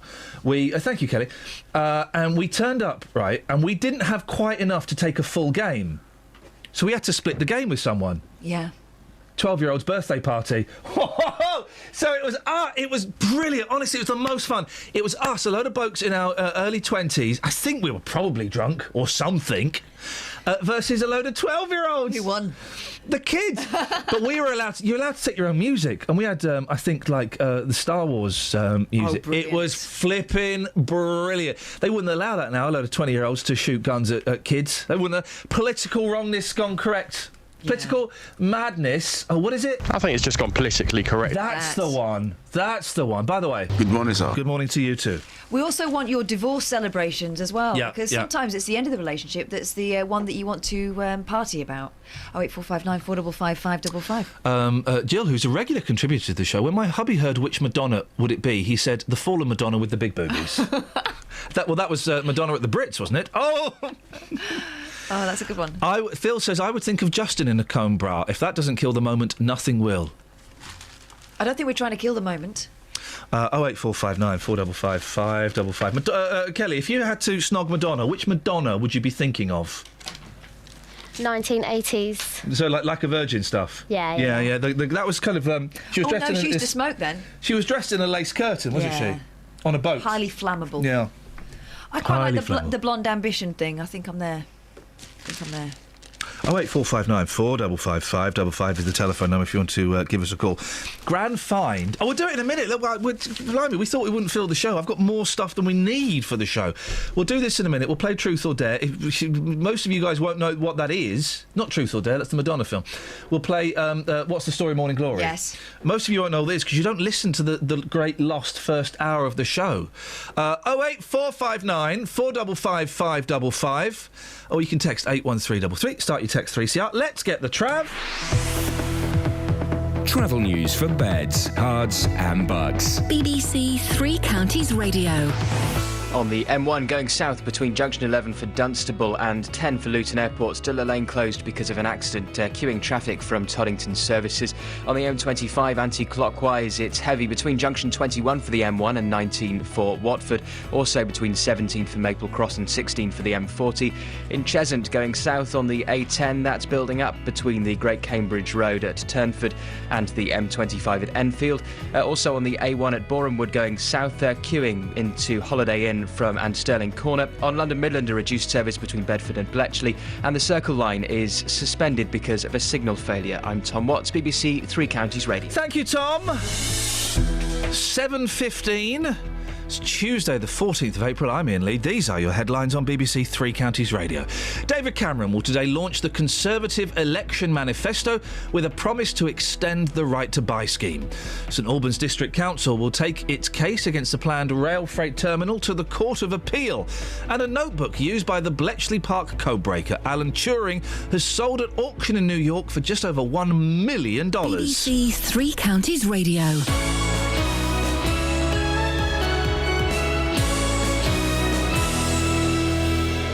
Every weekday morning. Coming up at 9 on the Big Phone In this morning, is it a good idea to make jobless teenagers work for their benefits? How would you like this country to stand up to President Putin? Are you surprised to see British people being blatantly racist? The JVS Show. I think we've got to get over this issue about racism doesn't exist. It has existed. It will probably carry on existing. What I wanted to say is they've got this completely the wrong way round. You know, that is also true. That is also true. You will always get some, but they are such a minority. Oh, the man's a buffoon. Get him up, get him out of bed, give him a sense of purpose. The JVS Show. Do you think we have got to, as a country, start taking this issue more seriously? Every weekday morning on BBC Three Counties Radio. Are also asking, when have you used kitchen utensils? Kitchen utensils for a purpose other than what they were intended? Yeah.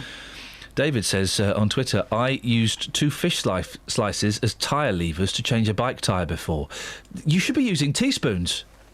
Teaspoons to take tyres off. Everybody knows that. Oh, yeah. Little teaspoons.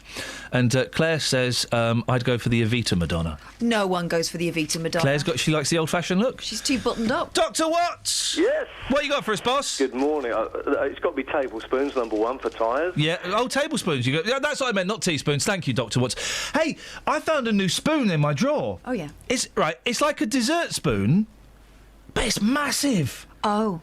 But it's not too big that you would use it to scoop food out of a bowl to put on a plate. It's not like a ladle or something. It's like a big dessert spoon. I've never noticed this before. I've got my great-grandmother's spoon. Oh, what? And it used to be plated, but now it's gone all, like, rough and it's a bit bent and it's got a bit Oh, don't be so rude about your great-grandmother. It's her spoon. Why have you got her spoon? I don't know. I didn't realise it was her spoon. I've been using it to open paint tins with and stuff. Now I'm a bit more reverential. When you open paint tins with it, do you feel closer to her? Yeah, it's what she would have done. Yeah, she's looking over your shoulder. She was a single woman at the time when you didn't bring up kids on your own. Wow. She was a hard. Something to be proud of, is it? Oh, yeah. Dr. Watts. Yes, mate. And I've got to say, Papa don't preach, Madonna. I don't know. I don't remember that, Madonna. Let me have a little look. Papa don't preach. All right, mate. Come on. Papa don't preach. All right, mate. Papa don't. Oh, yeah. It's the Blonde Ambition. Yeah, Madonna. the little beauty She's winning. spot. Yeah. The Marilyn Madonna. Yeah. Okay. Fair play. Is that it? It's the Pixie Cup that does it, I think. Yeah. She was, and people forget. I don't care if she wants to dress like an old prostitute. She's more than welcome. Couldn't care less. But people forget. Done all right out of it, isn't she? Well, exactly. Cher. People forget that she was a true icon of the 80s. And Cher has shown us how far you can go with a neck curtain and a sequin. Anything else, Dr. Watts? No, that's it, mate. Cheers, my dears. Have a good day. Let's go to Philip in South Norwood. Good morning, Philip. Good morning, Ian. Good morning, Catherine. Hi, Philip. I want to meet Madonna. Oh. I don't want to kiss her. I want to play baseball with her. Excusez-moi. You want to get to? Hang on a minute. Is this you want to get to second base with her? Oh well, yeah. I love her in that film, A League of Their Own, and I just love to play a game of baseball. Oh. We got a big baseball field up near where I live. What? You live in America? You live in South Norwood, mate. Teams in Croydon, Ian, and we've got a council pitch. It's laid out. It's a round shore in Croydon, and all the teams come from Europe later on in the season and play there, and it's fantastic. Because if you build it, they will come. Well, that's what they say. Can I say one other thing? I bet it's going to be quite boring. No, it's quite interesting. Oh, go on then. If any of your listeners are in London on Thursday afternoon at 3 o'clock... He's going to plug another radio station. I know you. We're all friends, aren't we, all in the radio station? Not with BBC London. They said they'd give me a job, and they didn't. Oh, well, you come down Thursday with your dog outside Broadcasting House. Philip, say hello to Dennis. Hello, Dennis. Hello then, Philip. How are you? Well, I was going to say something rude then, but no, I won't. Oh, have you got a dog, Dennis? No, I haven't. Oh, well, anyway, tell your friends, come down to Broadcasting House Thursday, 3 o'clock. We're doing the dog show live outside Broadcasting House. I've got to bring a dog, have I? Well, no, you can come down yourself and see the show. Right, I'm a dog anyway. So. Yeah. Anyway, Ian, tell all your listeners, bring your dogs. Bring your dogs, right. Bring your dogs. Bring your dogs. Yes. Okay. All my listeners, please bring your dogs. Madonna. Oh, dear God. Where did you get that? What are you going on that silly old cow about? Who? Madonna. Oh, Madonna, yeah, she was great in that film, wasn't she? A League of Their Own. I don't know, no. Have you ever seen it? Gina Davis. It's a film about in America, when the men went out to war, yes, the women played baseball. They took over all the baseball games, you see. Yeah. It's the story of what happened when the women's leagues formed in America. It's a brilliant film. I think it's one of the Tom Hanks is in it. He plays the drunken coach. Well, that's fine, but Madonna's never rung my bell. Oh, no, she ain't rung my bell either. My door knocker either, no. But, I think, she's done some good stuff, but, not always. No, she copies people, that's a problem. I fell down the stairs when I went out with the people from 3 counties. Yeah. She copied me a week later. Did she? Yes. I didn't hear that. Was it on the news? I didn't hear that. No, she fell on the backside at the award she thing. did. Yes, she did, didn't she? Yeah, well, I'd shown her how to do it the week before. Oh, what, you were a stuntman? No, I wasn't a stunt. Ian were helping me down the stairs after seeing the show, after seeing 50 Shades of Grey. Oh, right, yes. And I'm such a staggering old devil now. Because they're doing a sequel. Fell over backwards. They're going to make a sequel to 50 Shades of Grey down my local B&Q. Well, might as well, because that first lot was absolute rubbish. Yeah, There was more, that red room where all this stuff was, there was no more exciting than my garage. Oh, well, it'll be best to film the sequel of your garage. Anyway, I've got to go to somebody at the front door.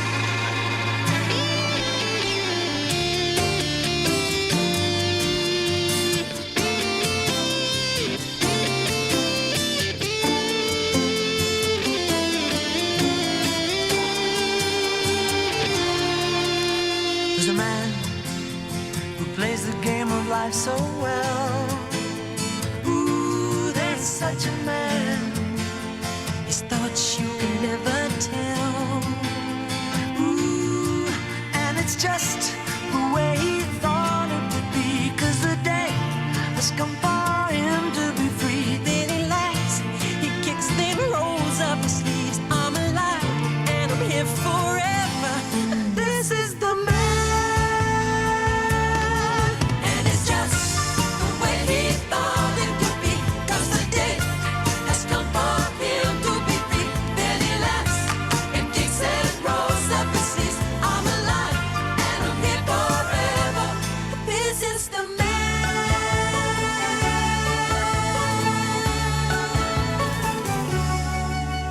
There's a man everybody thought they knew. Ooh, there's such a man.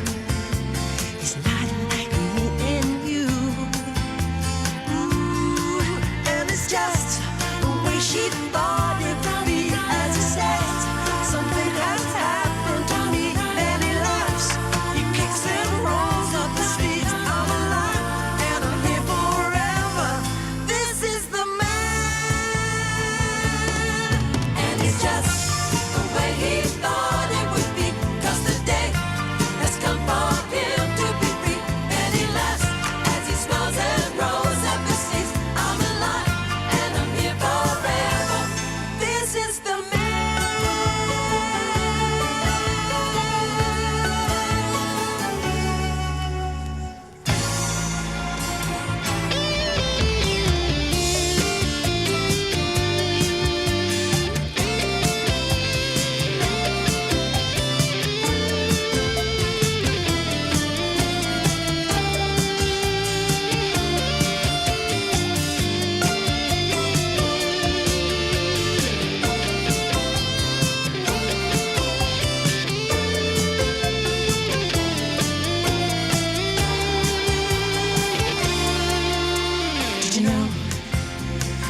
Now, see, I like this song. This is one of the records I liberated from the basement, from Pipes of Peace.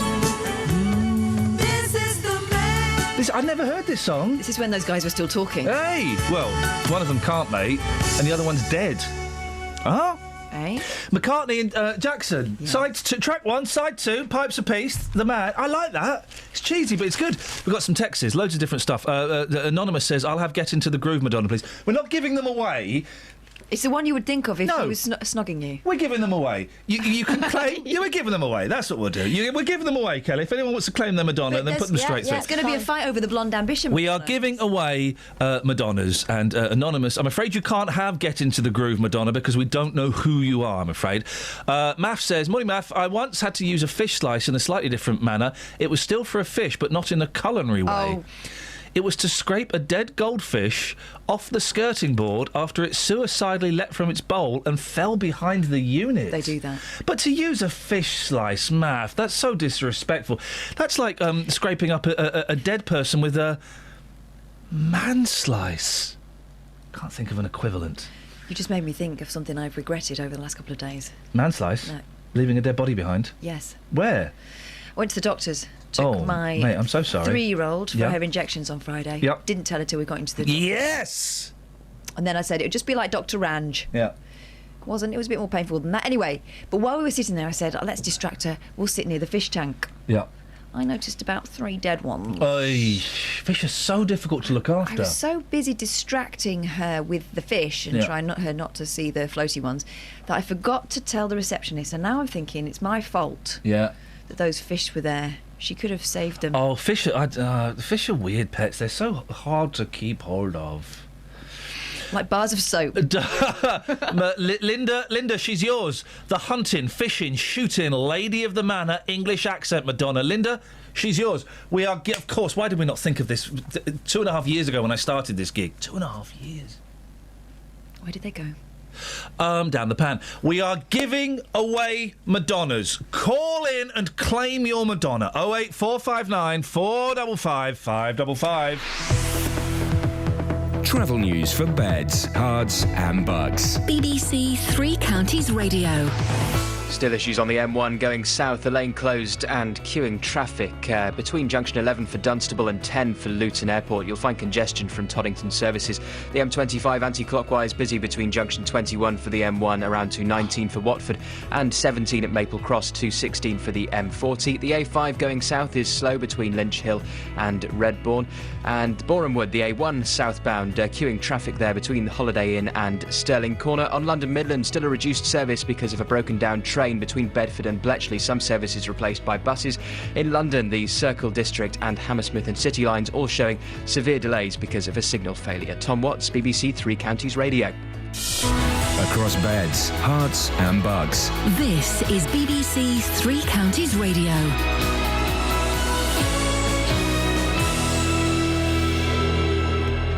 It's 7:30. I'm Simon Oxley. David Cameron will today launch the Conservative election manifesto with the promise to extend the right to buy scheme to more than 1 million housing association tenants. St Albans District Council will take its case against a planned rail freight terminal to the Court of Appeal. The High Court rejected its latest legal challenge last month. And a World War II notebook used by the Bletchley Park codebreaker Alan Turing has sold at auction in New York for just over $1 million. Three Counties Sports. BBC Three Counties Radio.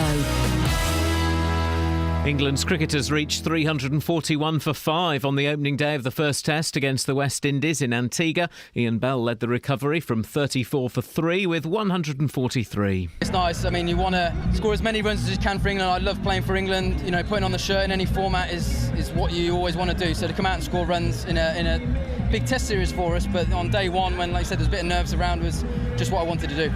In football, there are more key promotion matches for 4 of our sides tonight. In League One, third-placed MK Dons go to playoff hopefuls Fleetwood. Samir Carruthers is suspended, with the Dons awaiting news on skipper Dean Lewington's scan following a knee injury.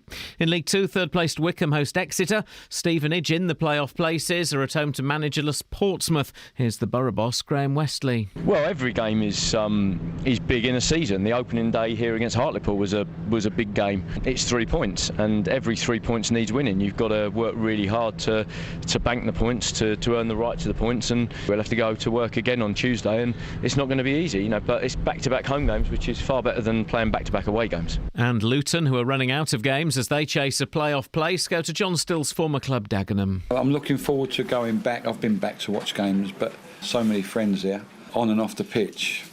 It's not a fixture that I'd pick, but there's only one aim, obviously, to win, to try and win as we did at home, play the best we can and take whatever we can from the game, hopefully 3 points. And you can hear full commentary on MK Dons, Wickham, Stevenage and Luton in tonight's Three Counties Sport from 7. And in the Premier League last night, Liverpool beat Newcastle 2-0 to leave Brendan Rodgers' side 4 points behind fourth place Manchester City in the chase for Champions League places. BBC Three Counties News and Sport. The next full bulletin is at 8. Call 08459 455 555. BBC Three Counties Radio. Hey, Justin. Giza. Did you see, you may not have seen this, I was involved last night in a little Twitter conversation with rock stars. Yeah, I was going to bring this up, actually. Yes, mate. Because, I'll tell you what, you tell your story first, and then I'm going to hit you with some hardcore Ev. Oh, blimey. All right, so David Crosby, Crosby, Stills, Nash and Young, Crosby, Stills, Nash, Crosby and Nash, Crosby... Stills and Nash. I've made myself laugh. And the Birds. He's nuts, right? He's brilliant. And if I don't know if there are any other celebrities that do this just when they're bored. You get celebrities who've got a new album coming out. Do you know of any other celebrities, Kales, that do this? When they've got an album coming out, they'll have a hashtag Ask Mick Jagger or hashtag Ask Liam from One Direction. And you ask them questions and they'll answer it. Yeah. Or their PR Yoko does it every Friday. Does she? Yeah. Oh, good for her. OK. Well, David Crosby, when he's bored... he'll just answer questions. And people send them music. What do you think of my music? I go, rubbish. What is this song about? Why did you write this song? What drugs did you take? He'll answer nearly all of them. And he's answered loads of my questions. Answered the question about Mama Cass the other day. What was Mama Cass like? And last night I asked... What was she like? Strung out, talented, beautiful, funny, lonely. Oh. Yeah, I know. What we thought. It gives you stuff like that, and it's brilliant. It's so much fun, right? So last night I asked him. He used to do a lot of drugs. He's famous. Became a drug addict. His first autobiography is incredible. He became addicted to crack, and to try and save him, of course they were enabling him. Nash and Stills, during their concerts, they would do solo songs so that he could go off and smoke crack. He would go off, and then it ended with a really famous car chase where he was being chased by the police off his face, and he had a really sad story, really tragic story. But I asked him last night who was the best person to take acid with, which is, the hallucinogenic drug they took in the 60s, and he went, Roger McGuinn, the lead singer of the Byrds. Right. Then suddenly, Roger McGuinn messages him and me saying, hey, David, do you remember this trip? And they got a picture of this building from the 60s. And David Crosby goes, yeah, I remember sitting up on the roof with you. And Roger then replies, yeah, you told me to stop smoking, and I did stop.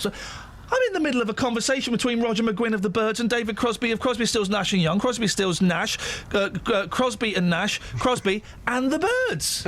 You were like Scylla. You'd brought them together. It was amazing, and I'm sat there going, this is the coolest thing ever. This is the coolest thing ever. Two rock heroes are having a little reminisce about when they took LSD because of me. It's quality. Give us the hard Ev, Just. OK, last week we had a conversation about great bands from the 1960s. I put forward the Byrds, and you said no, they were rubbish. Yeah, I did, mate. Yeah. Yeah. And there you were last night saying, look at me with Roger. Yeah. No. I'm not denying that the Byrds are rubbish. In fact, I sent him a DM saying, Roger, I'll be honest, mate, the Byrds are a little bit pony. Did you start it with good story, by the way? Great story, guys. I've just got to say that the Byrds are a little bit rubbish. And he said, yeah, thanks for the feedback, man. I really appreciate it. But is this something to do? Now, you mentioned the curse of the programme about people dying when you mentioned them. Oh, gosh, not Roger McGuinn and David Crosby. Stop mentioning not Roger, but we mentioned Roger last week and the band and his music. I said they were great. You said they were rubbish. A week later, Special Powers, you're having a conversation out of nowhere with Roger. There could be something in that. Yep. They've got a handful of good songs. Can I play one for you now, Justin? Of course you can, yeah. Have some of this.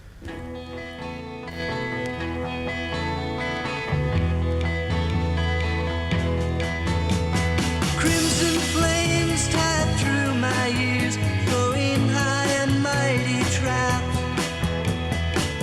Countless fire and flaming road, using ideas as my maps. We'll meet on edges soon, said I, proud neath heated brow. Ah, but I was so much older then, I'm younger than that now. Half-right prejudice, leap forward, rip down all hate I scream. Lies that life is black and white, spoke from my skull I dream. Romantic flanks of musketeers, foundation deep somehow. Oh, but I was so much older then, I'm younger than that now. In a soldier's stance, I aim my hand at the mongrel dogs who teach, fearing not I'd become my enemy in the instant that I preach. Sisters fled by confusion boats, mutiny from stern to bow. Ah, but I was so much older then, I'm younger than that now.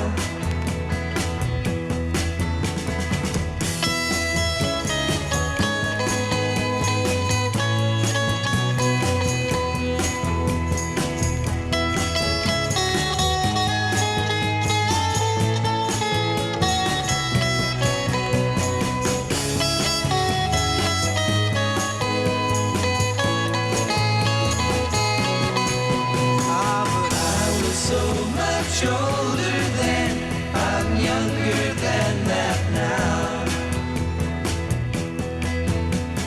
My guard stood hard when abstract threats, too noble to neglect, deceived me into thinking I had something to protect.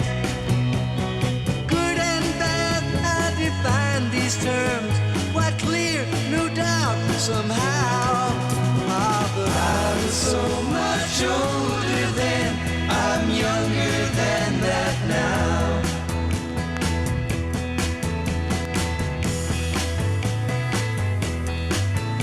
There we go. There we go. Stunning. I may have to reevaluate the Bird's back catalogue now that I'm best friends with Roger McGuinn. Kelly, you typed something on the screen, but I've lost the ability to write, so you're going to have to say it. To write. Yeah. To write you an email saying that I can't be bothered to read that.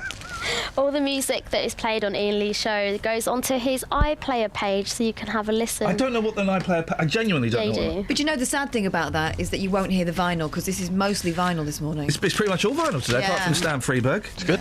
Now, why did we send Justin out on Stags? What was the story, Kath? Because someone got driven off in a taxi in Spain and ended up 20 hours later stumbling to the British consulate in Barcelona, having been lost. He'd gone 100 miles. Thanks a bunch, guys. So we're talking about stag, the horror that is the stag. But we're also asking you about your divorce celebrations, because people do that these days too. But Justin, you've been out on the streets talking about stags exclusively, haven't you? Yeah, exclusively, absolutely. I think the question was, which you set me earlier on, stag do's, harmless fun or too much bum? So we've been asking that question this morning, and also for people's stories of what can potentially go wrong at these stag do's. It seems like everybody this morning has got a story. Here's what happened.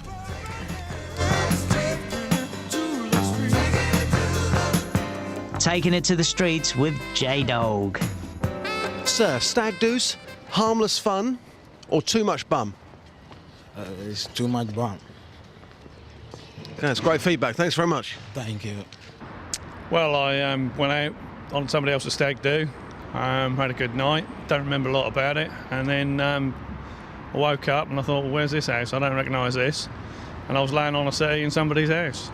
Whose house? I don't know. What do you mean you don't know? I don't know. I just literally got up and walked out, and then I didn't even know where I was.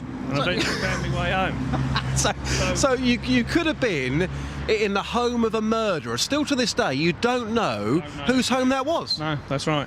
What about your mates? Where were they? I don't know. No, but I just literally got up and tried to find me whereabouts and eventually did. And I still to this day can't even remember where that place was.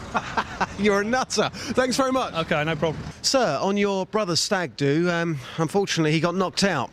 But he knocks himself out. Yeah, fell forward, head-butted the bar, and that was him out cold, KO'd for the rest of the night, yeah. What time did that happen? I think that was about 11 o'clock, so it wasn't too bad. He'd got since about 5 o'clock in the afternoon, so he'd done 6 hours, so it wasn't too bad. And do you think, we shouldn't be laughing, but do you think stag do's are harmless fun or too much bum? Depends what you get up to, I suppose. You know, so I mean, if it's just a carry on and a laugh and a drink with the lads, yeah, but some people take it too far. At the end of the day, I mean, you're going to marry somebody, so you kind of have to behave yourself, I suppose, when you're on the stag do. Yeah. Clearly your brother didn't. OK, thank you very much. Blimey, I mean, that last one sounded grim, just. The thing is, boss, you know, I have to say, some things you set me when I go onto the streets are very, very hard to get stories and opinions on. That was so easy. I think every single bloke listening this morning would have either had a stag do himself or been on one, and every stag do has a story. OK, we're going to make it tough for you. Go on. We're giving away Madonnas. OK. Which Madonna do people want to claim? Are you asking me or are you asking the streets? Well, you take it to the streets, but you too, because you work at the BBC, you get first dibs. Which Madonna would you like to claim? I've got, what was the name of that thing I just said? In Bed with Madonna. I'm in bed with Madonna. That's the one I've got. In Bed with Madonna. Of course, I was dressed up as Madge a couple of weeks ago. I think that's what planted the seed. Yes. For me personally, it's Like a Prayer Madonna. Oh, dark hair Madonna. Dark hair, yeah. Brunette. I'm a brunette type of guy. Lovely dress on, and she was behind bars as well. So for me, it's Like a Prayer Madonna. Why? Hang on a minute. Why is the prison scenario? It was the way she was holding onto the bars. It looked quite sexy. This reminded you of your time doing Bird. Yes. Justin, speak to you later. Thanks. Good work, mate. Thank you. Like a caged beast. Hopefully it remains caged. Have you got anything in the papers? Yeah. By the way, if you've just tuned in and you're wondering, we have got no stories today at all. Well, one. We're going to do the 10-2, aren't we? Are we? Do you want to? Let me have a little look at the 10-2. Or not? All right. We'll stand it down. Produce. We'll stand it down. We've got the vibe now. It would ruin the vibe. We've got literally no stories. There was nothing in the papers. And some BBC local radio stations would make up stories. We're not going to do that, so we're just going through the papers and we're just chatting. You're more than welcome to join in. 08459 455. We've got the first divorce celebration through. Oh, yeah. We talked about stags, but how did you celebrate your divorce or your relationship breakup? Right, Lisa Hunter on Twitter says... Lisa's good, isn't she? Always gives good tweets. She sold her wedding ring for 60 quid to a local jeweller in Boreham Wood and had a mighty fine takeaway. Get in there! I bet there are at least 2 bottles of wine involved with that. Well done. 08459 455 555 for yours. This is something that caught my eye. Don't ask me why. His turn in Doctor Who was among the shortest incarnations of the Time Lord in the programme's 52-year-old history. Sorry. Now, Christopher Eccleston seems to have revealed the reason for his speedy departure. The 51-year-old actor suggested he fell out with the bosses over his decision to play the character with a northern accent. Oh, dear. He plays all his characters with a northern accent. That's what he does. He's from Salford. Eccleston, pictured, who grew up in Salford, was a huge... And he's not as good as he thinks. And the first Doctor after the show, but was revived in 2005 when he stayed for just 13 episodes. Asked about his departure, he told Radio Times, I wanted to move him away from RP, received pronunciation, for the first time because we shouldn't make a correlation between intellect and accent. Oh, for goodness sake. He added, I have no ill feeling towards the character or the series. That's just why whenever he's interviewed about it, apart from this time, he walks out of the interview. Does he? Yeah. He's previously hinted about a row with the show's bosses, saying, I didn't agree with the way things were being run or like the culture that grew up around the series. Eccleston's from a working class family and has also claimed there's an inequality in the acting world with an increase in privately educated stars such as Oscar-winning Eddie Redmayne. He says he still feels insecure, added, I was awkward looking and skinny with an accent, as I still am. People liked it though, didn't they? That was his thing. I've heard stories. He was quite hard work. Oh, really? On that, quite hard work. Do you think he's got a bit of a chip on his shoulder? I wouldn't like to say, but yeah. 08459 455 555. Let's get some Trav. Travel news for beds, cards and bugs. BBC Three Counties Radio. Still problems on the M1 going south. A lane closed between junction 11 for Dunstable and 10 for Luton Airport after an accident. A long queue there from Flitwick.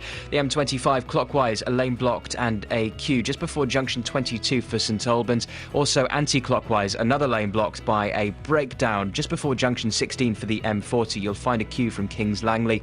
It's heavy as well between junction 21 for the M1 and 19 for Watford. The A5 going south, that's very busy between Lynch Hill and Redbourne. The A1M much heavier than normal, very slow heading south between St Albans and the M25. Borehamwood, the A1 going south, queuing from Holiday Inn to Stirling Corner, and on London Midland a reduced service from Bedford to Bletchley because of a broken down train earlier. Tom Watts, BBC Three Counties Radio. Thank you, Tom. 7:46, it's Tuesday the 14th of April. I'm Iain Lee. These are your headlines on BBC Three Counties Radio. David Cameron will today launch the Conservative Election Manifesto with a promise to extend the right to buy scheme. St Albans District Council will take its case against a planned rail freight terminal to the Court of Appeal.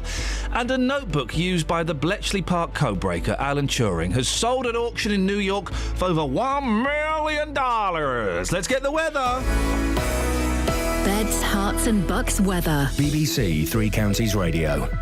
Thanks, Iain. Well, some low cloud around, but that is clearing away, and we are looking at plenty in the way of sunshine today and feeling very warm this afternoon, especially with those light winds. Temperatures reaching up to 23 degrees today, 73 in Fahrenheit, a good 10 degrees above average for the time of year. Generally dry and clear this evening and overnight too, with those light winds continuing. Relatively mild despite the clear skies, temperatures only dipping to maybe 8 to 10 degrees, 46 in Fahrenheit. And then for tomorrow, dry, very warm and sunny for all areas with light winds, perhaps a little bit more in the way of cloud by the afternoon, and temperatures could reach 24, maybe even 25 degrees, 77 in Fahrenheit. Becoming cooler and a bit cloudier for Thursday and Friday, but remaining dry and fine, and that's the case for the weekend as well, and that's your forecast. Thank you. The general election on the BBC. On Thursday, the 16th of April, I'm going to be joined by the party leaders for a live televised election debate. Leaders from Labour, the SNP, Plaid Cymru, UKIP and the Green Party. Our studio audience are going to be asking the questions, and the party leaders will debate their policies and election promises, live on air. Election 2015 on the BBC, making it clear. Join me, David Dimbleby, for the BBC Election Debate 2015, Thursday night at 8, live on BBC One and BBC One HD. Good morning, sir. John McCorrick. John McCorrick. John McCorrick.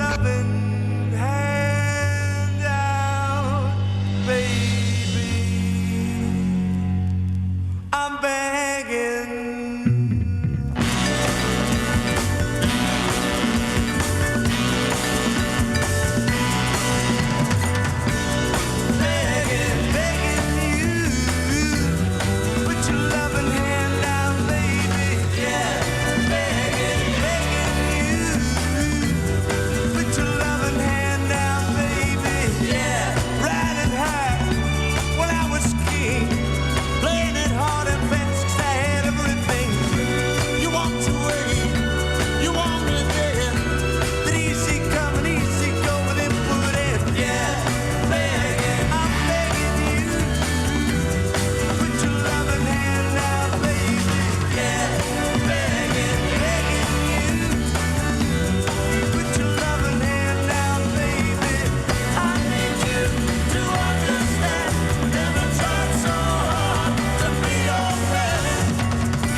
Good morning, sir.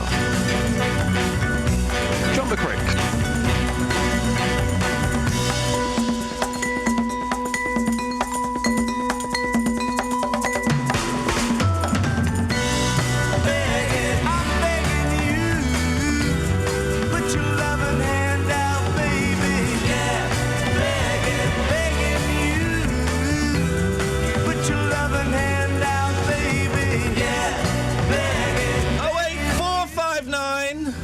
0455 555. Victor's on the line. Morning, Victor.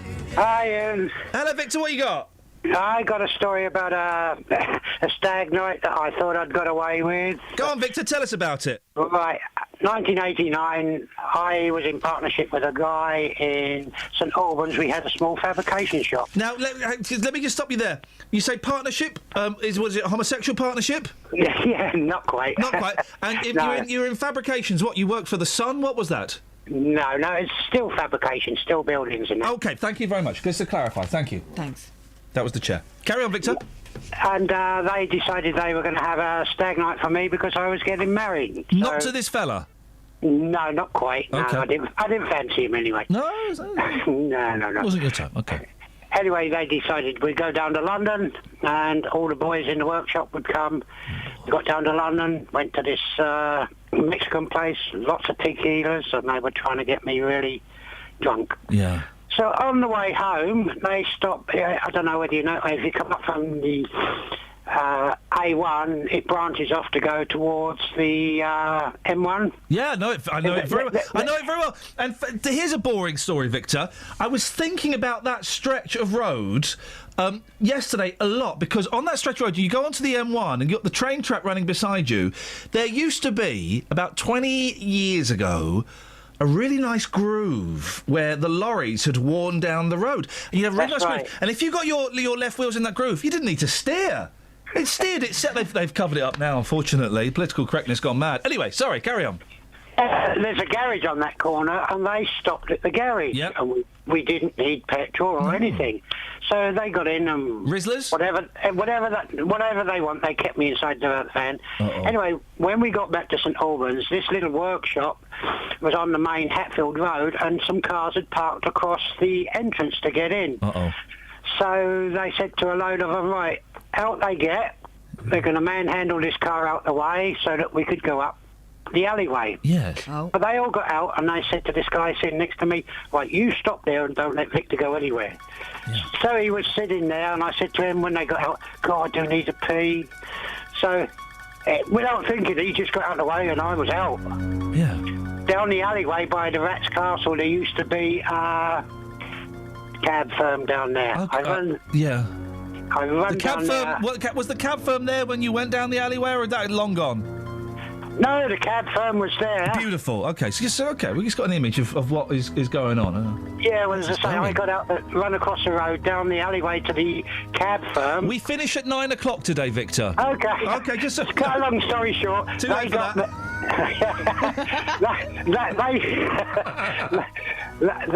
I said to them, some guys chasing me. Go across there, get your cab done, open the door, and run across in there. That time the van wasn't there. They must have gone up the alleyway. I'm home. I got home in bed, and I didn't find out till Monday. They said I'd be walking home, so they sat there outside my house for 2 hours waiting for me, and I was tucked up in bed. And what, they were going to kill you? No, what they were going to do, I found out they were going to strip me, and there's a little tree in the in our cul-de-sac. They were going to tie that to the tree and big radios and put blaring music out, so that all my neighbours would have come out. They'd have seen your... They'd have seen your little Victor. Right, so I managed to get away with it. But two weeks later, they did catch up with me. Yeah, and killed you then? Not quite. No. I wish I could have died, because they put manacle on me. They put a manacle on me. They put ball and chain on me. Right. Did you have your trousers on, though?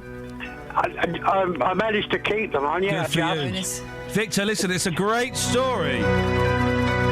You don't see balls and chains anymore, do you? You don't see balls and chains. Great story, Kelly. I thought if I have to sit through that, I'm going to make someone else. Is there room for that to go in the podcast this week? Yeah, of course. No. No. Is the answer. No. Melvin Bragg! Good morning, Ian. Good morning, Melvin. Not heard from you since you moved to Sky Arts. Yeah, I haven't been on for quite a while because your content has been reasonable. But recently, it's become, you're turning the show into a music show. Yeah. And really, you know, if I want to listen to music, I'll listen to better music on another station. Whoa, Now, first of all, what do you mean by better music, and which station are you referring to? Classic FM, probably. Okay. Bit of Girls Aloud, Gwen Stefani. No, I'm not blaming you, Ian. You're responsible for delivery. Yes. The production team are responsible for content. I'll hand you over to the production team, Melvin. You're speaking to them exclusively. So, which one of Rachmaninoff's oeuvre would you like me to put on next? Well, I just think you've got to get a little bit more content, Catherine. Yeah, definitely. It's just lacking. The last few weeks is just lacking. Yeah, definitely. And, you know, you've got to get a grip and get it sorted. Listening, boss. We were Ian's going to. There was a story we're going to do about yoghurt today. Shall I put that back in? Well, that sounds good. Okay. Ian's sitting there, you know, just waiting to be fed some content, and you're just not doing it. Yogurt. You're not producing. Okay, yogurt back in. That's all I have to say. What about speeding? Should we put speeding back in? You want to do that one? No. Dog mess, things like that. Dog mess. I tell you what, we haven't heard from. We haven't heard about that blessed, beloved thingy woman in Milton Keynes who runs a college. Well, Tina What's happening there? Well, legals, but maybe we'll do that anyway. Is she still around, or? Yeah, she's in legal battle. Oh dear. Yeah, so best not. But thanks for mentioning that. Yeah, because you know that was a right riveting story, and we just you know. It's gone. Yeah, in defence, listen, Melvin. In defence to Catherine does come up with the content, and it's not her fault that there's no content in the show today. Right. Well, it's been the same for a while, Ian. Well, yeah, the other days That's it's all her my fault. fault, yeah. But today, it's not her fault. But you know what? Classic FM's better anyway, Melvin. If you Yeah. so. I like sitting on. I like sitting on the M. I like sitting on the M1 as I'm doing now, having a smile and a chuckle. Get and back in your just not car. getting it. Yeah. Get back in your car. Thank you very much. Listen, Melvin is a valued contributor to the show, Catherine. Well. Don't be so rude. Take on board. Sorry, Melvin. Where do you work, Melvin? Because I'm going to come and stand over your shoulder and tell you you're rubbish. Well, that's fine. Oh, a little bit of magic. He works in a fairy factory. Melvin, we'll speak to you again. Fingers crossed we can find the story. Ta-ta. We won't be talking to Melvin. Ta-ta. No, thank you for putting that through, Kelly. Sorry? Welcome. Yeah. We need to talk. What? No, listen. Yeah, that's we do. no. Listen. Yeah, we do. No, Yeah, listen. we do. No. Yeah. Listen. Do. Travel news for beds, cards, and bugs. BBC Three Counties Radio. The M1 going south, a lane closed, a long queue. It was 2 cars and a lorry. Between junction 11 for Dunstable and Luton Airport at 10, congestion from Flitwick. Also another accident, slow traffic between 15 for Northampton and 14 for Milton Keynes. A lorry's come off the road. The M25 going clockwise, a lane blocked. Just before St Albans, there's congestion from the M1 south. The M25 anti-clockwise also queuing because of a breakdown earlier, just before junction 16 for the M40. The A5 heading south, that's queuing much heavier than normal between Lynch Hill and Redbourne. Little Chalfont, Amersham Road, the A404, it's partially blocked because of an accident. Tom Watts for BBC Three Counties Radio. Thank you, Tom. Catherine, you've got 10 seconds. Just remind them what they can call in about. No. Go on. Go on, River. Get Local and vocal across beds, hearts and bucks. This is BBC Three Counties Radio.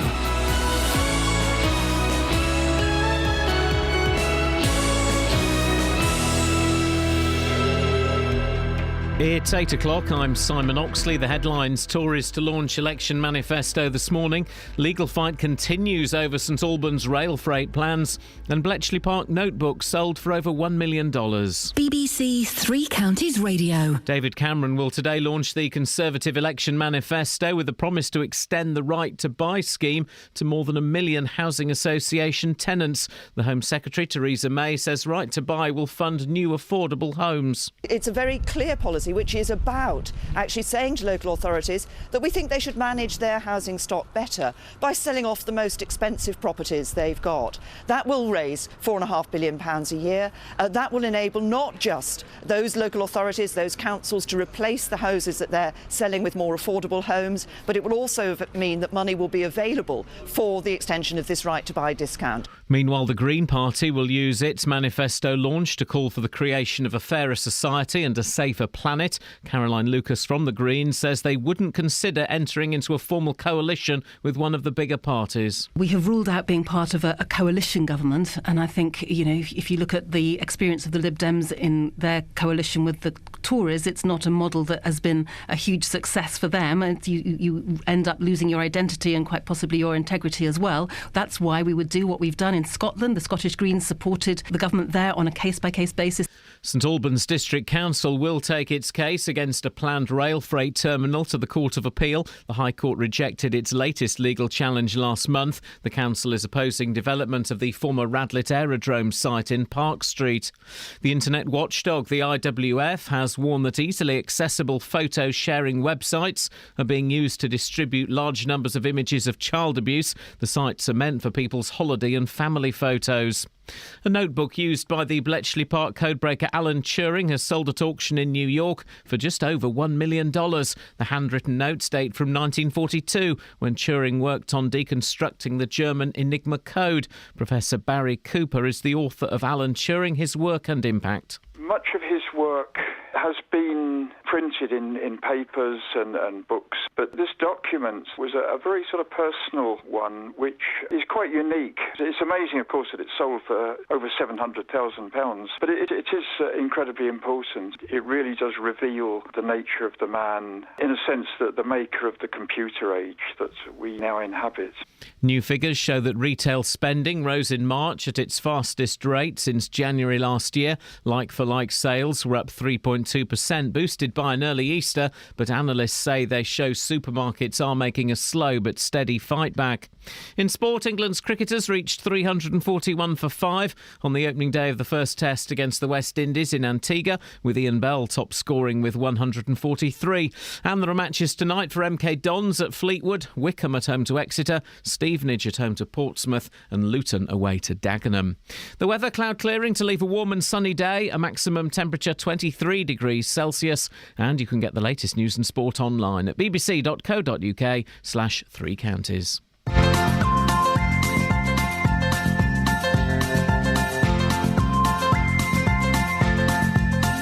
There's a voice that keeps on calling me.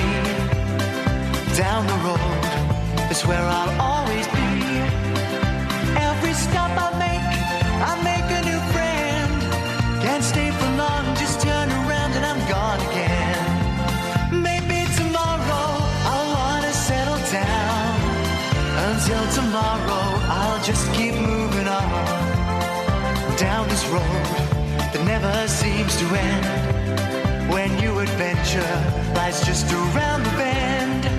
So if you wanna join me for a while, just grab your hat, come travel light, that's hobo style. Maybe tomorrow I'll wanna settle down. Until tomorrow the whole world is my home. So if you wanna join me for a while, just grab your hat, come travel light, that's hobo style. Maybe tomorrow I'll wanna settle down. Until tomorrow I'll just keep moving on.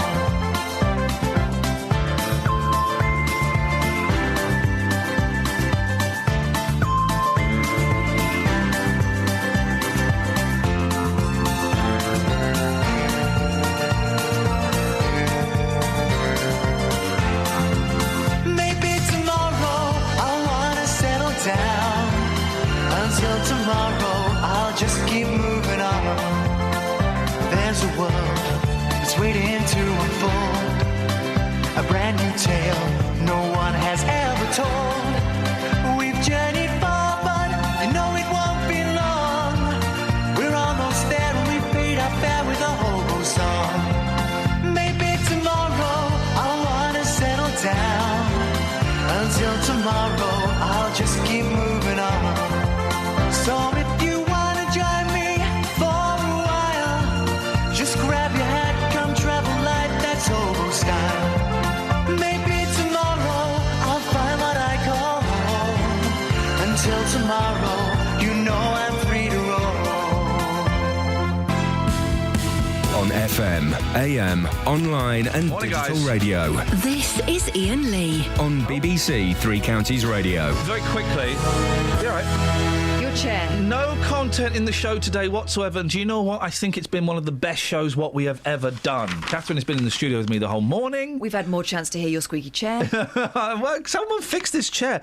Very quickly, at Glumface. I found this on Twitter yesterday. It's hilarious. You saw this, didn't you? It's just people doing sad faces from local papers. Well, you know when the local papers are a bit too late to capture the real emotion, but they get them to mock it up. Yeah. So they'll have... Say you got the wrong bill. Yeah. There's a bloke with a bill holding it up, looking glum about it. Could you look a bit glummer about it, please?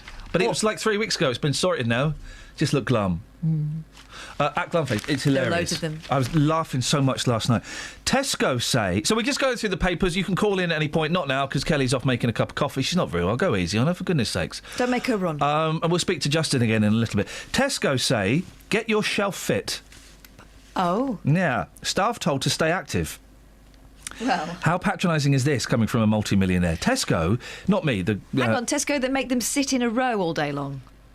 Tesco is telling its 314,000 UK workers to get fit amid fears that chubby checkout staff are putting shoppers off. I mean, how rude.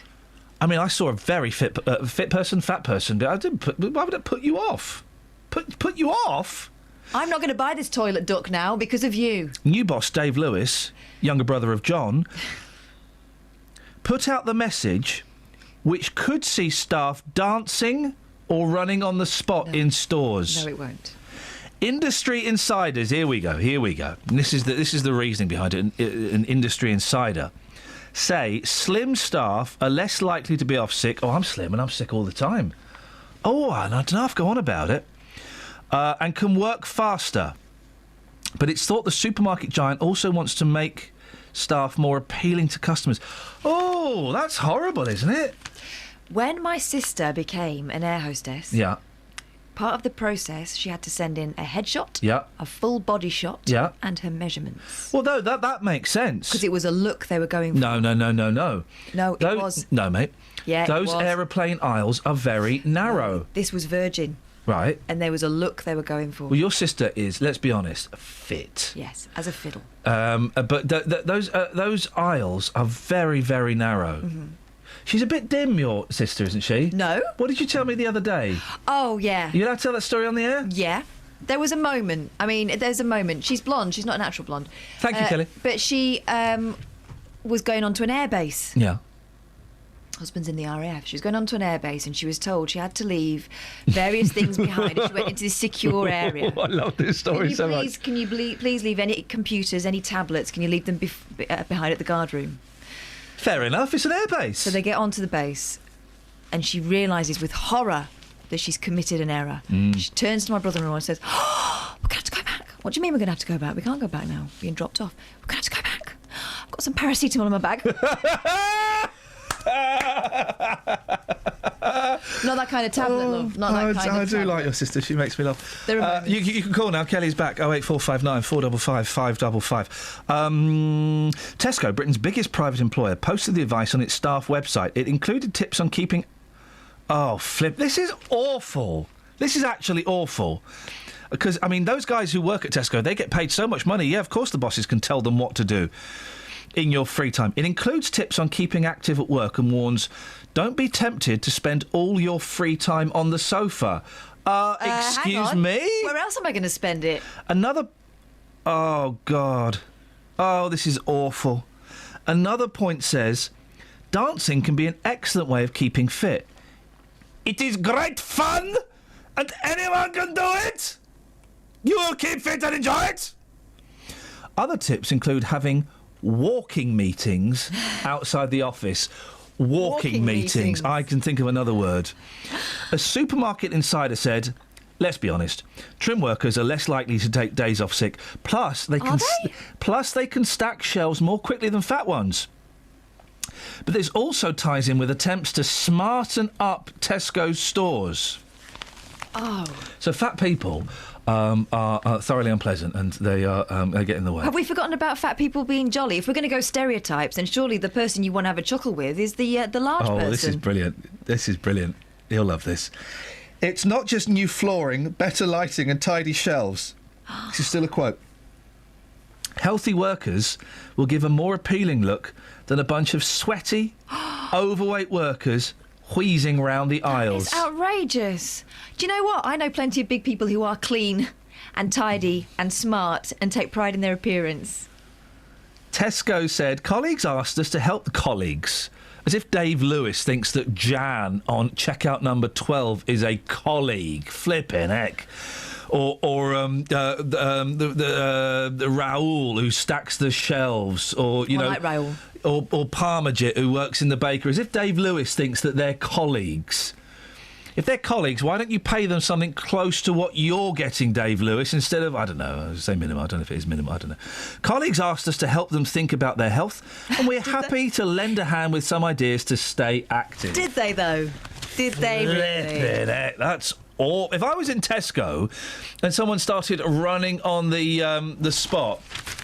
that would be added to the list of people I don't go to at Tesco. Valerie's emailed in. Oh, yeah. She's a mate of yours, so she doesn't count. Well, you pay her to be a friend. Yeah. Melvin is now there are 4 asterisks there, so that could be an S, a C, a D.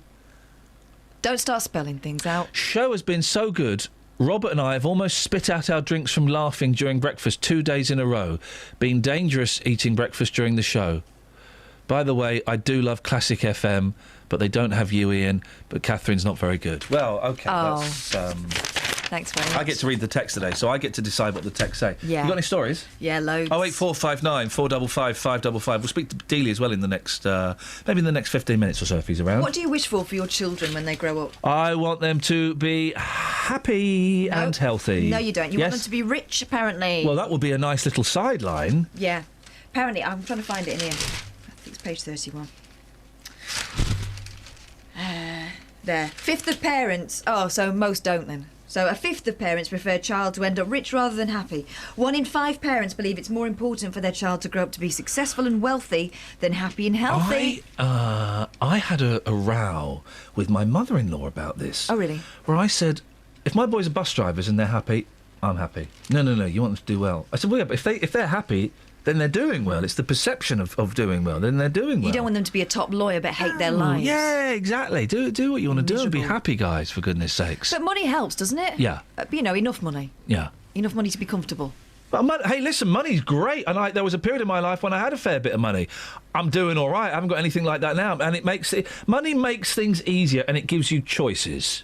Well, a lot of people, it would seem, 20% think money and success are imperative to their child's future. A fifth also turned out to have a difference of opinion on their child's future, with mothers wanting top exam results, while fathers just wanted them to be happy. Oh, the opposite in my case.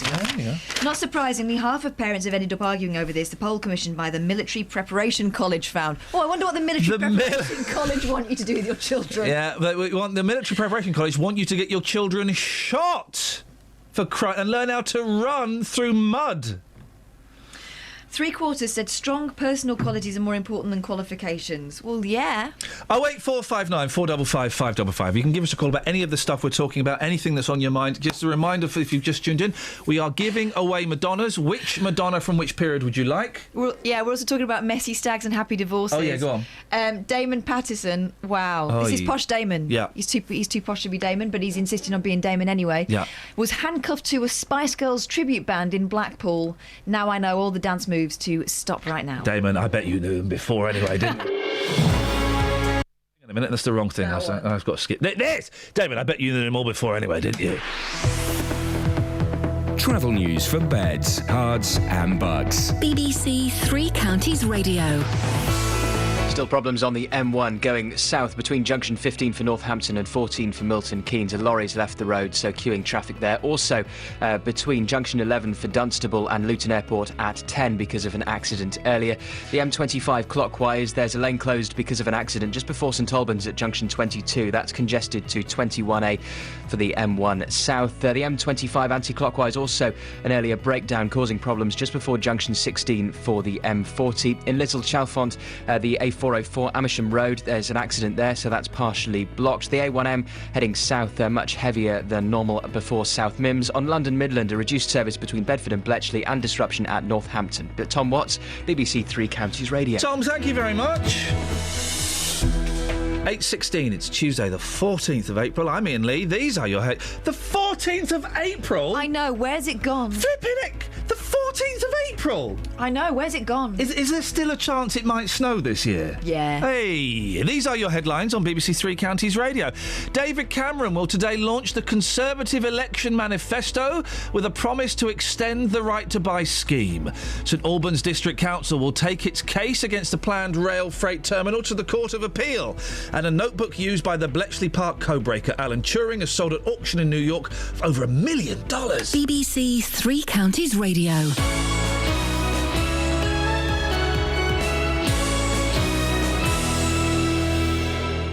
Tonight, Three Counties Sport enters the final month of the regular season with 4 more live games. MK Dons continue their promotion push away to Fleetwood. Easy as you like, game over. John Still takes Luton back to familiar ground as they face Dagenham. McGeehan puts in the rebound. Stevenage host mid-table Portsmouth. Left-footed, sends the goalkeeper the wrong way. And Wickham are at home to playoff-chasing Exeter. Wickham have scored, they're back in it. Tonight from 7 here on BBC Three Counties Radio. Morning. Good morning. How you doing? You all right, thank you. You? I tell you what, I'm bored of this bit. Oh.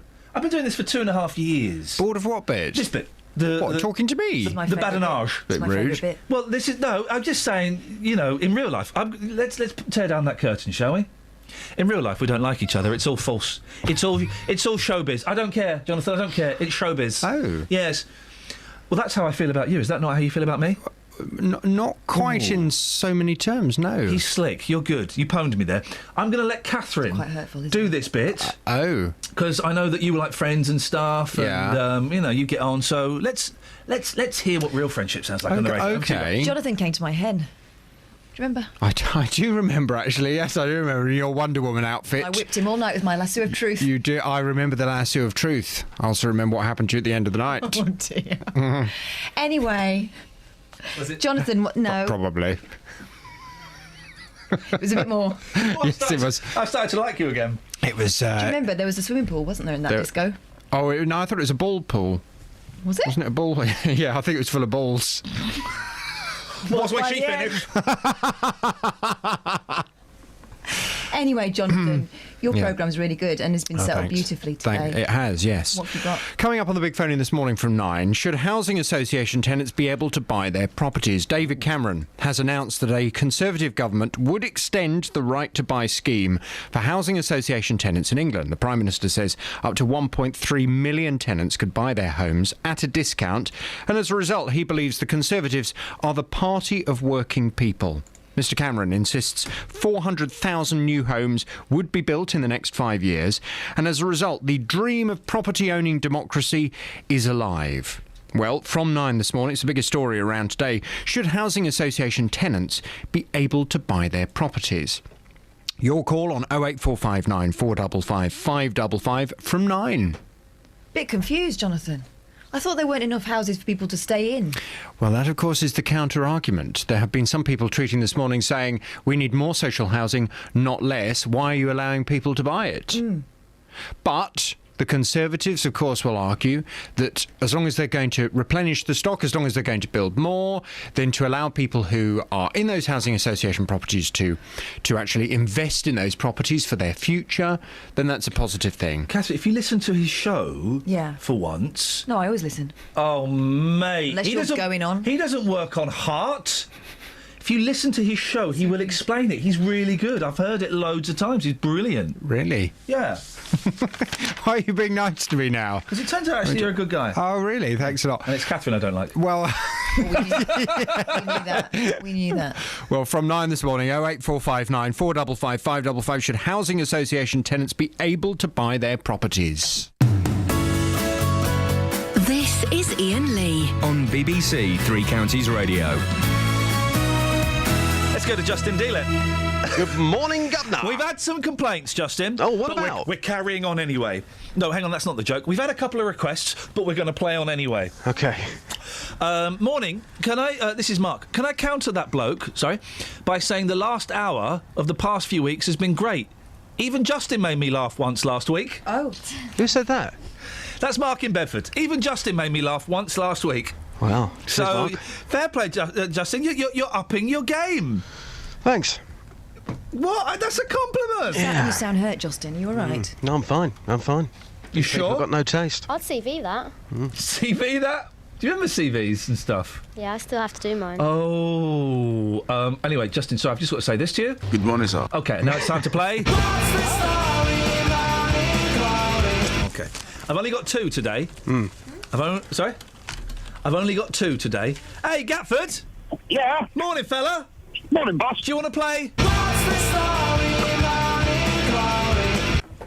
Yeah, sure. Okay. Sponsored by newspaper beginning with the Sun. Okay, so I go to page 12 of the Sun if you want to play at home. That's page 12 of the Sun if you want to play at home. The Fantastic. Sorry? Fantastic. All right, mate. Listen, I'll be honest. I'm playing along. Yeah, no, but you're also making a nuisance of yourself, fella. You're also stealing my lines. Fantastic. Thank you, Catherine. Do we to bar you from What's the Story Morning Glory? No, please don't. Well, then just... Okay. Jack Tot Gamble. Jack Tot Gamble. Right. We're going to start with Kelly Betts. Oh. Yeah. Jack Tot Gamble. Can I have some thinking music? Oh, flipping it! I didn't. Gary was going to sing then. Did you hear? Oh, Gary's I added the year at the end. Gary's getting right on my nerves. I'll be honest. I don't know how long Gary's going to stay in this game. No, you can't have thinking music. Fine. So I'm guessing it's a play. Gatford! I guess it's a play on the word jackpot. Yeah. And it's a tot. So it could be a toddler who has won a lot of money on the Grand National. Incorrect data. Right. Thanks, Gaz. Right. Would you like a go, Justin? I would, please. Do you want some thinking music? Yes, please. Yeah. Okay, this is a story. Music.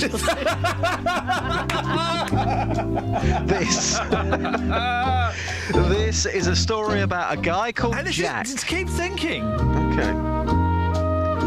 It's coming. Thinking music. Okay. Here we go. I'm ready. Okay. Remember, this is the same Justin Dealey who made Mark in Bedford laugh once last week. That was the thinking music. Here comes the climax. Okay. This is a story about Jack, who is a Tottenham supporter. He's put a bet on Tottenham finishing in the top four, and that's not going to happen. So now he's going to lose his house and live in a cardboard box. Okay. It is a very sad story, but it's not that. Okay. Gatford, you're hanging out with celebrities. You must be very nervous. Don't worry. Okay. Well, which celebrity is that? What's your answer, Gatford? Make it snappy. Okay. So Jack Top. What was the clue again? Right. You're an idiot, Catherine. No. Jack Top Gamble. Right. Okay. It's actually a really sad. It's actually quite an horrific story. It's a bloke called Jack who is a big fan of jelly tots, and he gambled his whole future. Just talk over him, Catherine. What's your go? I want thinking music. Oh, for crying out loud. And therefore he missed out. Just ignore Gatford, he'll run out of steam in a minute. So I'm prepared to keep going, as long as I'm on. I have run out of steam.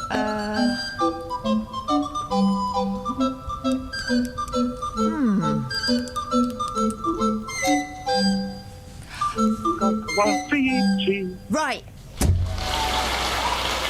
It's this. Jack Daniels.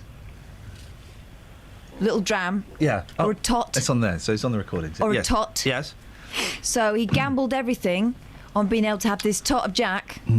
And he lost because, unfortunately, he was more of a Malibu man. A mum left her baby in a car overnight while she played on a pub's fruit machine in Poland. What? I only want to help you, Poland. I told you it was... Justin, what's that release? It's horrible. It is horrible. I told you it's a sad story. Horrible I Polish thought I was a perspective. disappointing parent. selfish perspective. We've got time for one more. My dad took me to the arcade once when I was a little baby and just left me on the floor. My mum left me in Tesco's on purpose. Well, ladies and gentlemen, thank you, team. The last 30 minutes of the show, where have you been left by your mum or your dad? 08459 455 555. What about grandparents? Does that count? Yes. Where have you been left? OK. Okay. Have you got a story to that? I bet it's boring. Well, no, I won't bother then. Good. Oh, I'd like to hear it. Coffee mugs. Coffee mugs. Oh, I know this one. Don't. Coffee mugs. So we're going to come to him last. Catherine. I bought one 2 days ago and it's already been lost. Who's nicked Catherine's coffee mug? Just because it's not got my name on it, guys. Go on.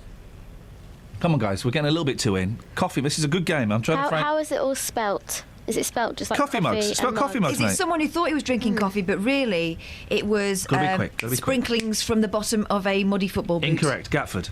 Got to be quick now. Someone who thought they were drinking coffee, but they're actually drinking tea, so they're a bit of a mug. Kelly, I'm not even going to grace that with a response. Someone called Alan Coffey broke his foot. His mugula. No, Dealey?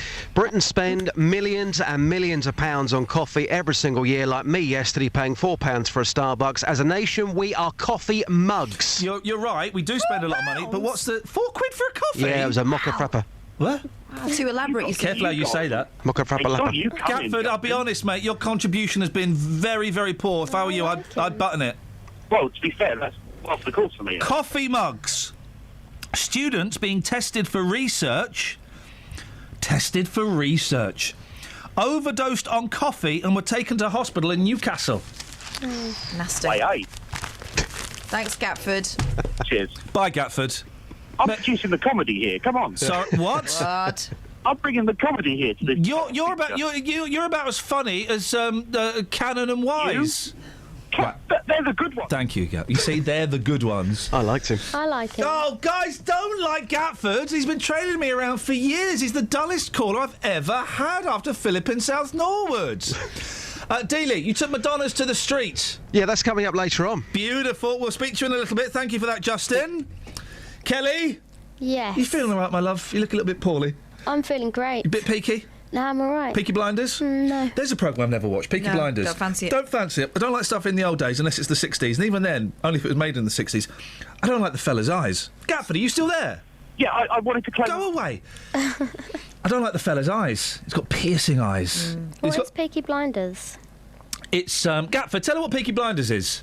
It's a gangster-style show set in about the 1930s. Right, now, will you go away? But do you know what makes it less sexy? In Birmingham. I like Birmingham. Nah. Yeah. Hasn't it got, like, Cillian Murphy? Would you please go away? I want to claim a Madonna, and then I'll go. Go on, then. Can I have Cowboy Madonna? Yeah, sure, why not? Travel news for beds, cards and bugs. BBC Three Counties Radio. Big problems on the M1 going south between junction 15 for Northampton and 14 for Milton Keynes. A lorry came off the road there. It was briefly completely shut for the air ambulance, and now just 2 lanes open there. The M1 also going south, the queuing traffic between Dunstable and Luton Airport with congestion from Flitwick after an accident earlier. The M25 anti-clockwise, clockwise rather, there's a lane closed just before junction 22 for St Albans. Anti-clockwise, it's queuing from 20 for Kings Langley to 16 for the M40. In Little Chalfont, the A404 Amersham Road, there's been an accident there. London Midland, a reduced service between Bedford and Bletchley, and disruption at Northampton. I'm Tom Watts, BBC Three Counties Radio. Across beds, hearts and bugs. This is BBC Three Counties Radio.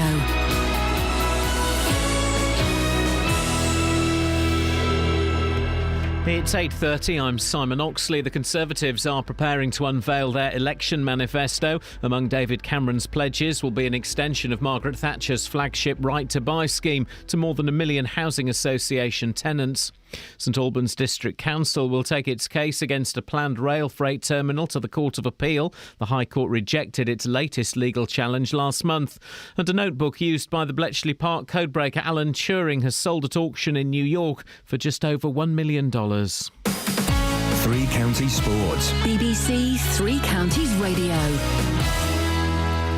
England's cricketers reached 341 for 5 on the opening day of the first test against the West Indies in Antigua. Iain Bell led the recovery from 34 for 3 with 143. It's nice. I mean, you want to score as many runs as you can for England. I love playing for England. You know, putting on the shirt in any format is what you always want to do. So to come out and score runs in a big test series for us, but on day one, when, like I said, there's a bit of nerves around, was just what I wanted to do. In football, there are more key promotion matches for 4 of our sides tonight. In League One, third-placed MK Dons go to playoff hopefuls Fleetwood, with games running out in the bid to catch second-place Preston and secure automatic promotion. Here's assistant manager Richie Barker. Probably a draw might not do us any good either now. You know, we're in the playoffs, that's mathematically proven now, so we need to win the game as well. You know, I'm not going to say that we're going to throw it away if it's a draw, but we need to win the game as well, and so do they for two totally different reasons. So that should bode for a good football match. In League Two, third-placed Wickham host Exeter. Stevenage are at home to managerless Portsmouth, with on-loan Keith Keane available after suspension. And Luton, who are running out of games as they chase a playoff place, go to John Still's former club Dagenham. I'm delighted that they've pulled clear. I am. I really am. I would have hated to have gone there with both teams desperate to do so. Professionally, it wouldn't have bothered me one iota, but personally, I wouldn't have wanted to have that situation. And you can hear full commentary on MK Dons, Wickham, Stevenage and Luton in tonight's Three Counties Sport from 7. And in the Premier League last night, Liverpool beat Newcastle 2-0 to leave Brendan Rodgers' side 4 points behind fourth place Manchester City in the chase for Champions League places. BBC Three Counties News and Sport. The next full bulletin is at 9. Call 08459 455 555. BBC Three Counties Radio. Just updating the whiteboard. Justin! You've been fair play, mate. You've been working hard today, yeah, and I appreciate it. We'll get to your divorce parties in a second. We'll ask him where have you been left. Great email from April. When my dad was marshalling at Snetterton Race Circuit, I was in my crib on top of the car. I was about 3 months old. There was a downpour of rain, and all the marshals dived in the car to get out of the rain. They forgot about me. I was left on top of the car. Ladies and gentlemen, where have you been left? 08459 455 555. We talked stag parties. Yeah. Got us onto divorce parties, just. Yeah, I've been on the streets with this one. A lot of people have had divorce parties, but they have children, so they don't want to come on record and say that. I respect that. You've got to respect that, haven't you? You have You've got to respect that. I spoke to one lady who went to Marbella for a week with her friends to celebrate her divorce. All right, girl. A girl's week away. Nice bit of Spanish over there. Yeah, let's get out there and have a good time. But these two people, they've been on divorce parties. They've got their own stories, especially the second guy. Here's what happened. Madam, you've been on a divorce party. Tell us what happened. Where did you go?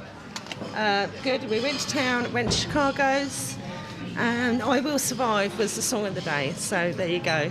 And that was the one you all got up to? That, yeah, definitely. Because some people might think it's a bit weird having a divorce party, but your friend was... This was a celebration to your friend. Yeah. It ended her life of misery and she started a new one of fun. So it was good. So you haven't been divorced, but one of your best friends got divorced and you went out to party. How long were you partying for? The whole week. So just 7 days? Yeah, 6 or 7 days drinking. Yeah. Did it help him? Yeah, very much so, especially on the second night. Shall we say no more? Well, you say what you want. Don't think we can on the radio. So your advice to anybody who gets divorced is go out and have a good time and move on. Party and go and meet your opposite sex. Go and have a crack. There's plenty of people out there. Great advice. Thanks for your time. Have a good day. OK, thank you. Great advice, Justin. Great advice on the streets this morning. Yes, that man should be running some sort of relationship website. Go and have a crack and go and meet the opposite sex. His words, not mine. If we can squeeze in a Madonna before the end of the show, then we'd be up for that. It's coming, and it's coming with a crazy German. See you in a little bit. Ta-ra. Spoiling us. 08459 455 I got left in Tesco on purpose. Yeah. I was doing that thing. I used to always work, apart from this one occasion, where if you gaze at the toys for long enough, your mum will get the hint that you want one. Yeah. Right? So I was looking at Princess Leia figures in the Star Wars section. Yeah. And looked around. God, you are old. Yeah, no mum. She's gone. She's gone. A little bit of teary behaviour. I got taken off to customer services. They made an announcement. Oh. My mum heard it as she's walking round. Yeah. Carried on doing her shopping. Beautiful. She's safe. Makes it easy. Exactly. Carried on doing her shopping. Went, checked out. Oh God, this just writes it stuff. Put the stuff in the car. Yeah. Then came back. Went on holiday Casual. for a week. Casual. Just thought that would serve me right. Where have you been left, and have you ever had an announcement on a tannoy made about you? 08459 455 555. That's a good one, isn't it? When we were younger, we went to Alton Towers. Mum took us out with her mates. Yeah. And me and Andy, my little brother, went on this ride. We came off the ride. Where have they gone? I don't know. Oh. Let's go back on the ride. Yeah. 4 times. Came back and Mum came running with all her friends. Oh my God, I forgot. 08459 455 555. Now, I'm a fan of Homes Under the Hammer. You know Homes Under the Hammer? It's where that the blonde guy and the blonde woman, they go to auctions and they see a house being sold. They go and talk to the people who have bought the house, and they go back 6 months later and see what they've done to the house, how they've done it up and stuff. Yeah. Those two people have been doing it for years. Works perfectly. Great formula. They've added a football legend, Dion Dublin, into it. What for? Oh, because he's got some properties. Well, yeah, but why would you add a third? Why? Footy legend Dion Dublin made a smooth transition from pitch to porch, debuting. That's good. That is actually quite good. Okay, why not? As a presenter on Homes Under the Hammer, the ex-Aston Villa striker appeared beside the property purchase show Martin Roberts and Lucy Alexander. Look at the face of Martin Roberts. He don't look happy. He's not the one that's Judith Chalmers' son, is he? No, that's Nick Durden-Smith. I did him out of a job. Oh. Hey, I stole a job from Nick Durden-Smith. He's a nice guy. He don't look happy, does he? No, he looks like he's plotting his downfall. Well, you don't need a third person. It's perfect. It's an hour long. She does half. He does half. And it's one of those programmes... That is the chair. It's one of those programmes where they have the music to fit the story. Well, I'll be honest, this house cost me a lot of money. Money. Well, what I'd like to do is I've finished the house, the garden's great, I'm going to laze around on this sunny afternoon. Lazing on a sunny afternoon. Well, after a bit of TLC, we really do feel as if it's now our house. Our house in the middle of... And they do that, and they take it to new levels, though. Lisa says, my mum left me on a washing machine as a baby. Oh, no. What? My mum left me on... You need to speak into the microphone. My mum left me on a washing machine as a baby. Machine went to spin. I fell off and broke my leg. Oh no, Lisa! I've got another one of those things. Yeah, go on. He went from ball to hall.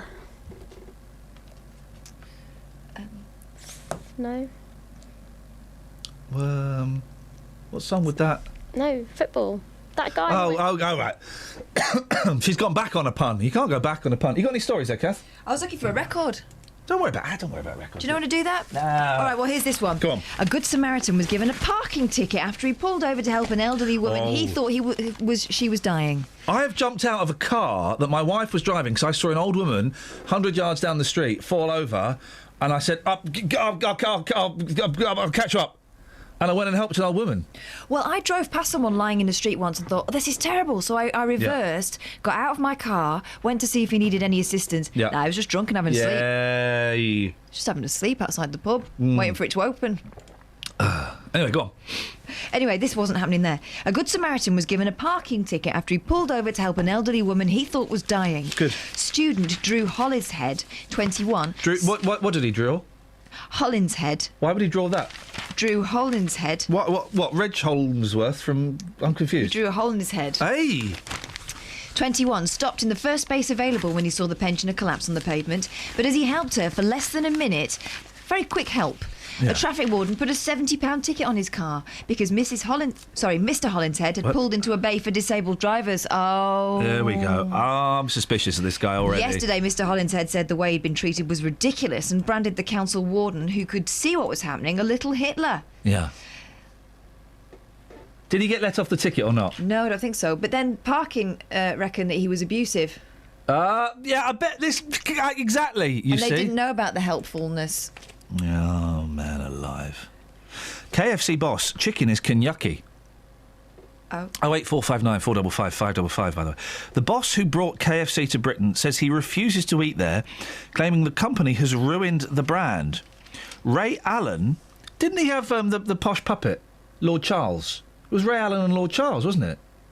I don't know what you're talking about. Yes, you do. I don't know what you're talking... You've been drinking. I don't know what you're talking about. Do you not remember Ray Allen? Or was it you? I mean, that sounds uncanny. Hey, now I'm going to show you... We will play a record in a minute, so hunt for a record, because I'm going to show you a picture of... There's a brilliant sketch, right? Ray Allen... It was Ray Allen, wasn't it? 08459 455... Now then, Lord Charles, what are we going to talk to? I don't know. You got me out of the box. There's a brilliant... That's actually a really good impression. Yeah, it was very, very good. No, honestly, that was good. But there's a brilliant sketch where... so Ray Allen has got Lord Charles the puppet, but then Lord Charles has got his own ventriloquist puppet. I'm going to show you that picture in a minute. Right. And it will blow your flipping mind. What's you give us a song? Anyway, Kentucky Fried Chicken. The reason I picked that... I've never had... Which song do you want? A2. I've never Which had songs? the Only one Kentucky song Fried there. Chicken. I've never had the Kentucky Fried Chicken. It's nice. I don't know where we would When you obtain say A2, do you mean side 1, track 2? A2, yeah. Do you not want track 1? No. Why? Because I like 2. You don't want track... Can I override you? Go on then. Well, no, but which do you want? Go on, it's your game after all. This is... Come on.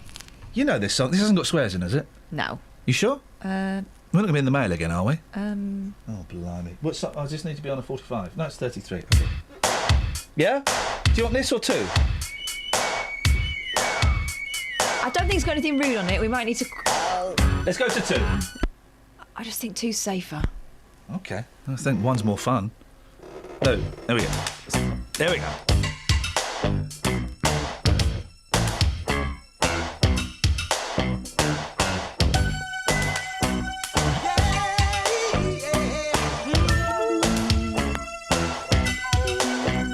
It's like candy. I can feel it when you walk. Even when you talk, it takes over me. You're so dandy. I wanna know, can you feel it too? Just like I do. This stuff is starting now. It's the same feeling I always seem to get around you. There's no mistaking, I'm clearly taken by the simple mere thought of you.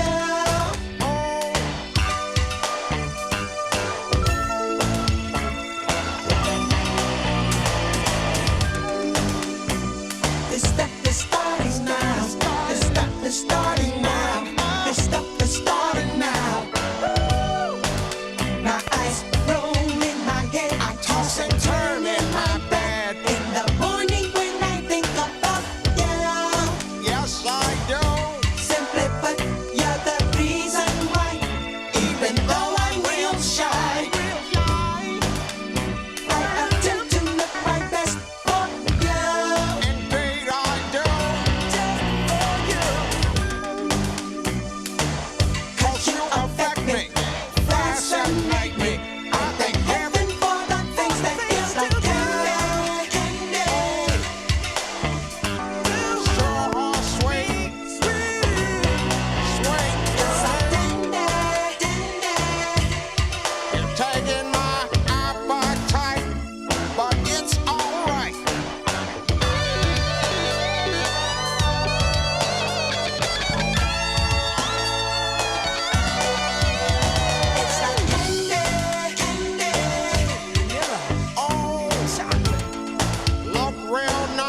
0459 455 555. You can text 81333. Start your text 3CR. Loads of texts, including which Madonna would you like? And where have you been left? We'll get to those after a bit of Trav. Travel news for beds, cards and bugs. BBC Three Counties Radio.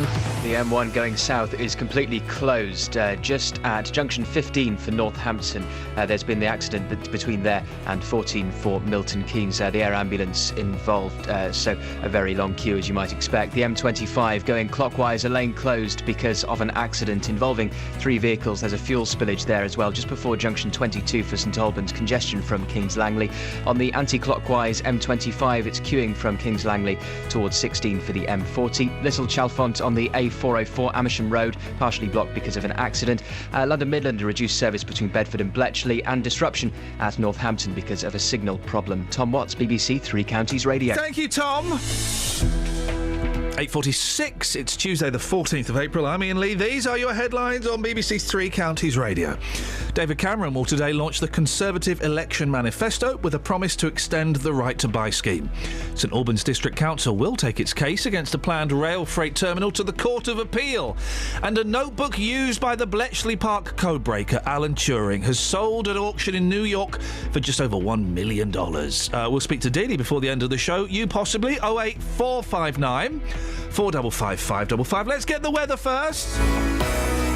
Beds, Hearts and Bucks weather. BBC Three Counties Radio.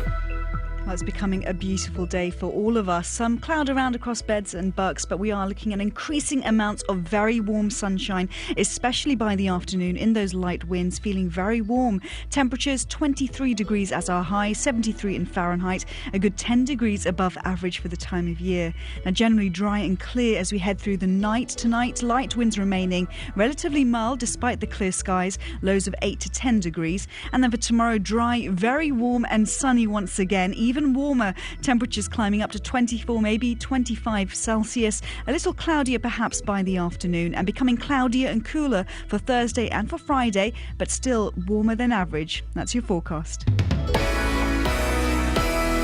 As the general election gets closer, we want to know what you really think. Sometimes it gets a bit boring, I think. But we kind of feel like nothing changes. Parliament really needs a good shake-up. We're holding a number of debates across Beds, Hearts and Bucks, focusing on the biggest issues. The national health, I think that's a big concern at the moment. Immigration, probably. I think education more than anything. If you'd like to take part and have your say, you can register your interest right now. Email 3cr@bbc.co.uk or call 08459 455 555. I always do the vote because I think it's my right to vote. Election 2015 on BBC Three Counties Radio. Across Beds, Hearts and Bucks. This is Iain Lee. BBC Three Counties Radio. Good morning, sir. Good morning, sir. Can I have a quick look at some texts and then we'll come to the story that you've got there. If you've just tuned in, it's been a hodgepodge today. We didn't have any stories. A happy hodgepodge. A happy hodgepodge. I've enjoyed it. And do you know what? I would willingly do this show like this every single day. The stories that we had, let's be honest, they weren't that good. A woman who didn't eat a yoghurt in a hospital, and a man who wanted us to raise the speed limit. So Catherine and I decided to junk them. And what have we been talking instead? Claim your Madonna. We're giving away Madonnas. Where have you been left? We're talking about, we've done stag do's, now we're on divorce parties. Where have you been left? Oh, we've got loads of texts on where have you been left. Go on. Iain, stop calling the travel the trav. Reminds me of a Psycho X I used to have. Sorry, Joe. Iain, this is Phil. I used to work on London buses driving the open-top zoo bus. A passenger took her kids and a neighbour's six-month-old baby on the bus. When I dropped them off at the zoo and pulled away, she suddenly realised she'd left the baby on the bus. Many frantic radio calls followed. I was left strapped in my buggy at 8 months in the beach on Yarmouth as the tide was coming in. What? Says Kay. That doesn't sound like an accident. And Simon says, can I claim Vogue Madonna? I find the more formal, dark-suited Madonna most appealing. Simon, I think we've got an idea of what floats your boat, and you've got it. Mannish Madonna. Mannish Madonna! People did used to get left behind because people used to leave their babies in those massive Silver Cross prams outside shops, didn't they? And if you're a new mum and you've got a bit of the old baby brain going on, you might forget. Babies were always getting snatched, weren't they, in the old days? Were they?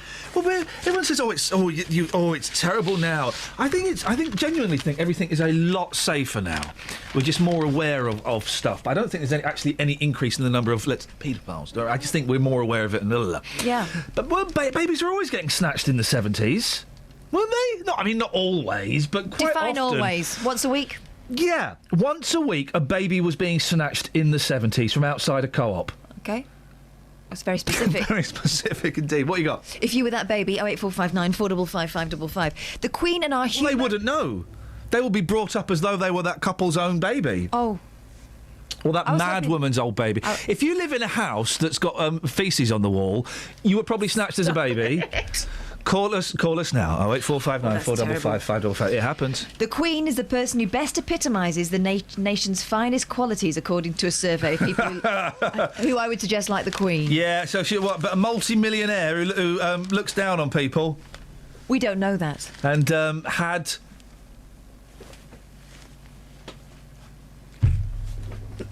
What's he doing? I just mimed a conspiracy theory. I won't say it on the radio because I don't want the brakes to go in my car. Pride, kindness, bravery. Those are some of the things she had. Bravery. What has she done that's brave? Determination. Oh, come on. Oh, come on. I like the royal family. I but love the Queen. I like the royal family and I shouldn't. You know, everything that I intellectually know means I should hate the royal family, and I've got a real soft spot for them.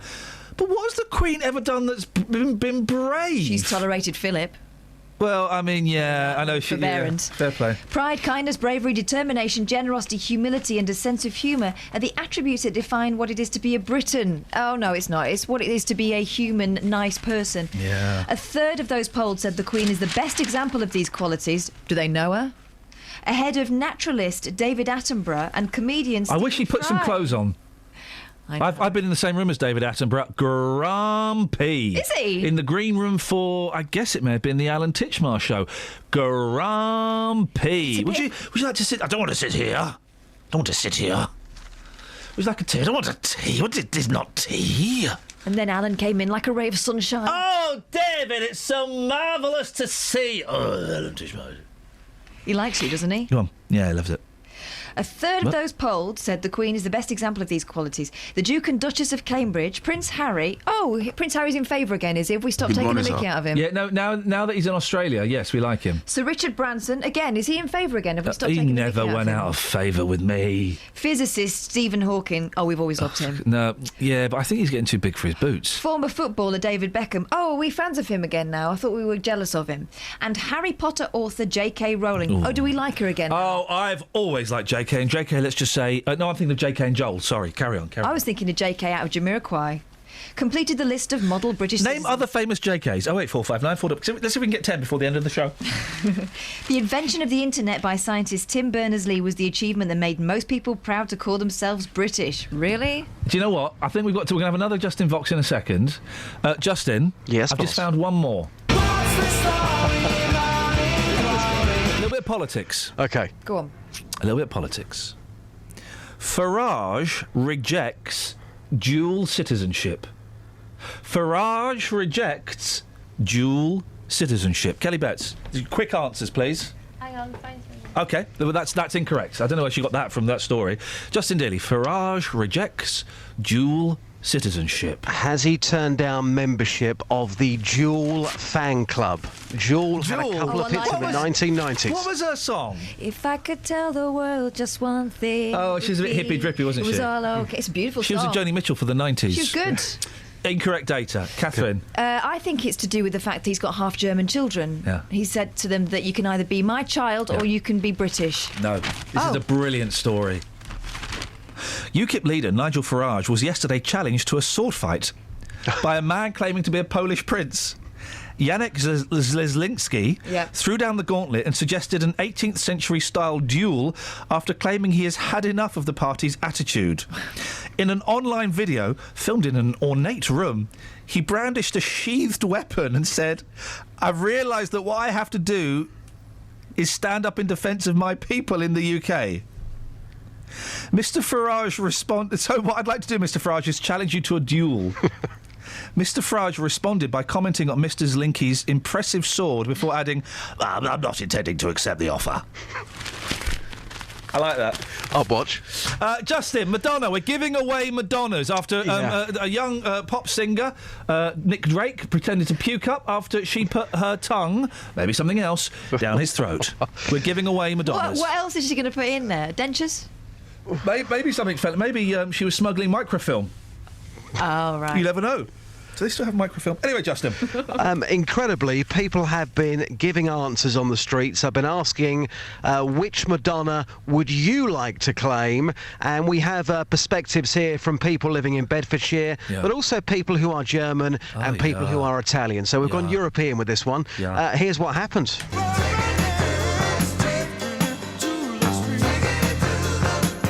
Taking it to the streets with J-Dog. Let's get the German perspective. Who's your favourite Madonna? Like a virgin. Like a virgin? Yeah. So that image really works for you, yeah? Yeah, absolutely. This morning we're giving away Madonnas, okay? Which one would you like to claim? Like a prayer. The Like a Prayer Madonna? Yeah. What, dark hair? Yeah. Behind bars? Yeah. Like a caged animal? Yeah. Okay, thank you very much, madam. Thank you. Madam, we're giving away Madonnas this morning. Which one would you like to claim? I don't want to, thank you. Let's get the Italian perspective. Which Madonna would you like to claim? Cowboy. In the hat, yeah. Yes! Yes! It's getting you going on the streets. Wow, mamma mia, look at you! Suddenly you're all hyped up talking about Madonna as a cowboy. Yeah, it makes my day. Yeah, makes my day. Yeah. I'll have Madonna in the cowboy hat, please. Yep. Madonna in the cowboy. Yep. Two things here, two texts. Matt says Tim Berners-Lee didn't invent the internet. No, he invented the World Wide Web. Correct, thank you. And the Mail needs to sort it out. James from Wolverton says Mark from Bedford is a filthy liar. Justin has never been funny. Oh. No. Who says that? It's James from Wolverton. Oh, morning, James. He spells it J-Dog as well. It's not dog, it's dog. Well, I'm not meant to be funny. I'm just out there reporting the facts. I'm not a comedy act. I'm not some sort of pet. Well, what are you, a reporter? Yes. What? Like a journalist? No. No. It's my job. Is it? It's just how you choose to use me. Well, no, hang on. Whoa. Okay, go and get us a story about, Yoghurt? No. Speeding? No. You're a journalist. It's my title. But you just dress up as Madonna and harass people in the street. Again, under your instructions. I don't tell you to dress up as Madonna. Not all the time. I mean, sometimes I do, and that was we were drunk and we were having a bit of fun. What's wrong with that thing? Yeah. Wow. Well, you learn something new every day, Justin. Yeah, you do. You all right? I'm fine. That vehicle's reversing. Well, best we leave it there then, Just. Yep. See you tomorrow. Well, no, I'll see you upstairs in a minute. No, I'm off. Where are you going? Journalism school. Not a radio station. There we go, you Are see. you happy now, James, in Wolverton? It started off so well, and it ended so badly. Travel news for beds, cards and bugs. BBC Three Counties Radio. The M1 southbound is closed after junction 15 for Northampton because of an accident. The air ambulance has landed there. The M25 and clockwise, a lane closed because of another accident and a fuel spillage just before junction 22 for St Albans. Congestion from Kings Langley. Anti-clockwise on the M25, queuing from Kings Langley to Watford. Also Maple Cross to junction 16 for the M40. The A1 heading south is queuing from Holiday Inn to Stirling Corner. On the trains on London Midland, a reduced service from Bedford to Bletchley. And disruption at Northampton because of a signal problem. Tom Watts for BBC Three Counties Radio. Tom, thank you very much. You go and have yourself a nice hot lemon and honey. Do you know what I really need? Yeah? Steam. Kelly, go and have yourself a nice hot lemon and honey or a steam with Catherine. You fancy that? Yeah, I'll have another steam with Catherine. What? That's it, that's your luck. Thank you for putting up with our nonsense. Hey guys, do you know what? I think this should be the future of the show. It won't be, that we're the BBC. Normal service, I'm assuming, will resume tomorrow. Thank you, Catherine, Kelly, and Just. Till tomorrow at 6 from us. Ta-ta. Local and vocal across Beds, Herts and Bucks. This is BBC Three Counties Radio. Thank you, Ian. Good morning. Welcome to the JVS show. I'm Jonathan Vernon-Smith. It's Tuesday. It's 9 o'clock. And on today's big phone-in, Should housing association tenants be able to buy their properties? David Cameron has announced that a Conservative government would extend the right to buy scheme for housing association tenants in England. The Prime Minister says up to 1.3 million tenants could buy their homes at a discount, and as a result, he believes the Conservatives are the party of working people. Mr Cameron insists 400,000 new homes would be built in the next 5 years, and as a result, the dream of property-owning democracy is alive. Well, this morning I want your reaction to this. Should housing association tenants be able to buy their properties? Pick up the phone, come on and have your say. Tell me your story on 08459 455 555.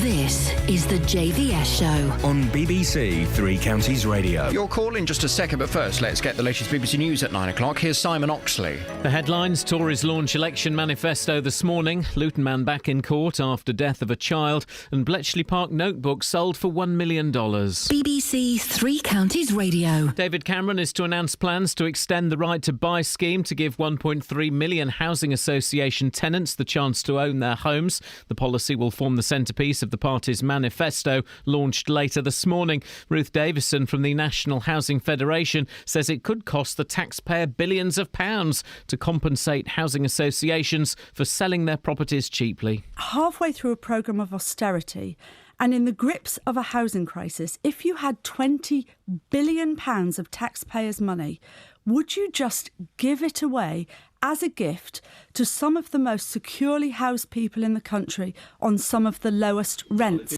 A Luton man is due back in court today, charged in connection with the death of a 1-year-old child. 35-year-old Alistair Bowen from Drayton Road will appear with his partner, the child's mother, 25-year-old Kirsty Lee from Windsor. Both have been charged with causing or allowing the death of a child and causing or allowing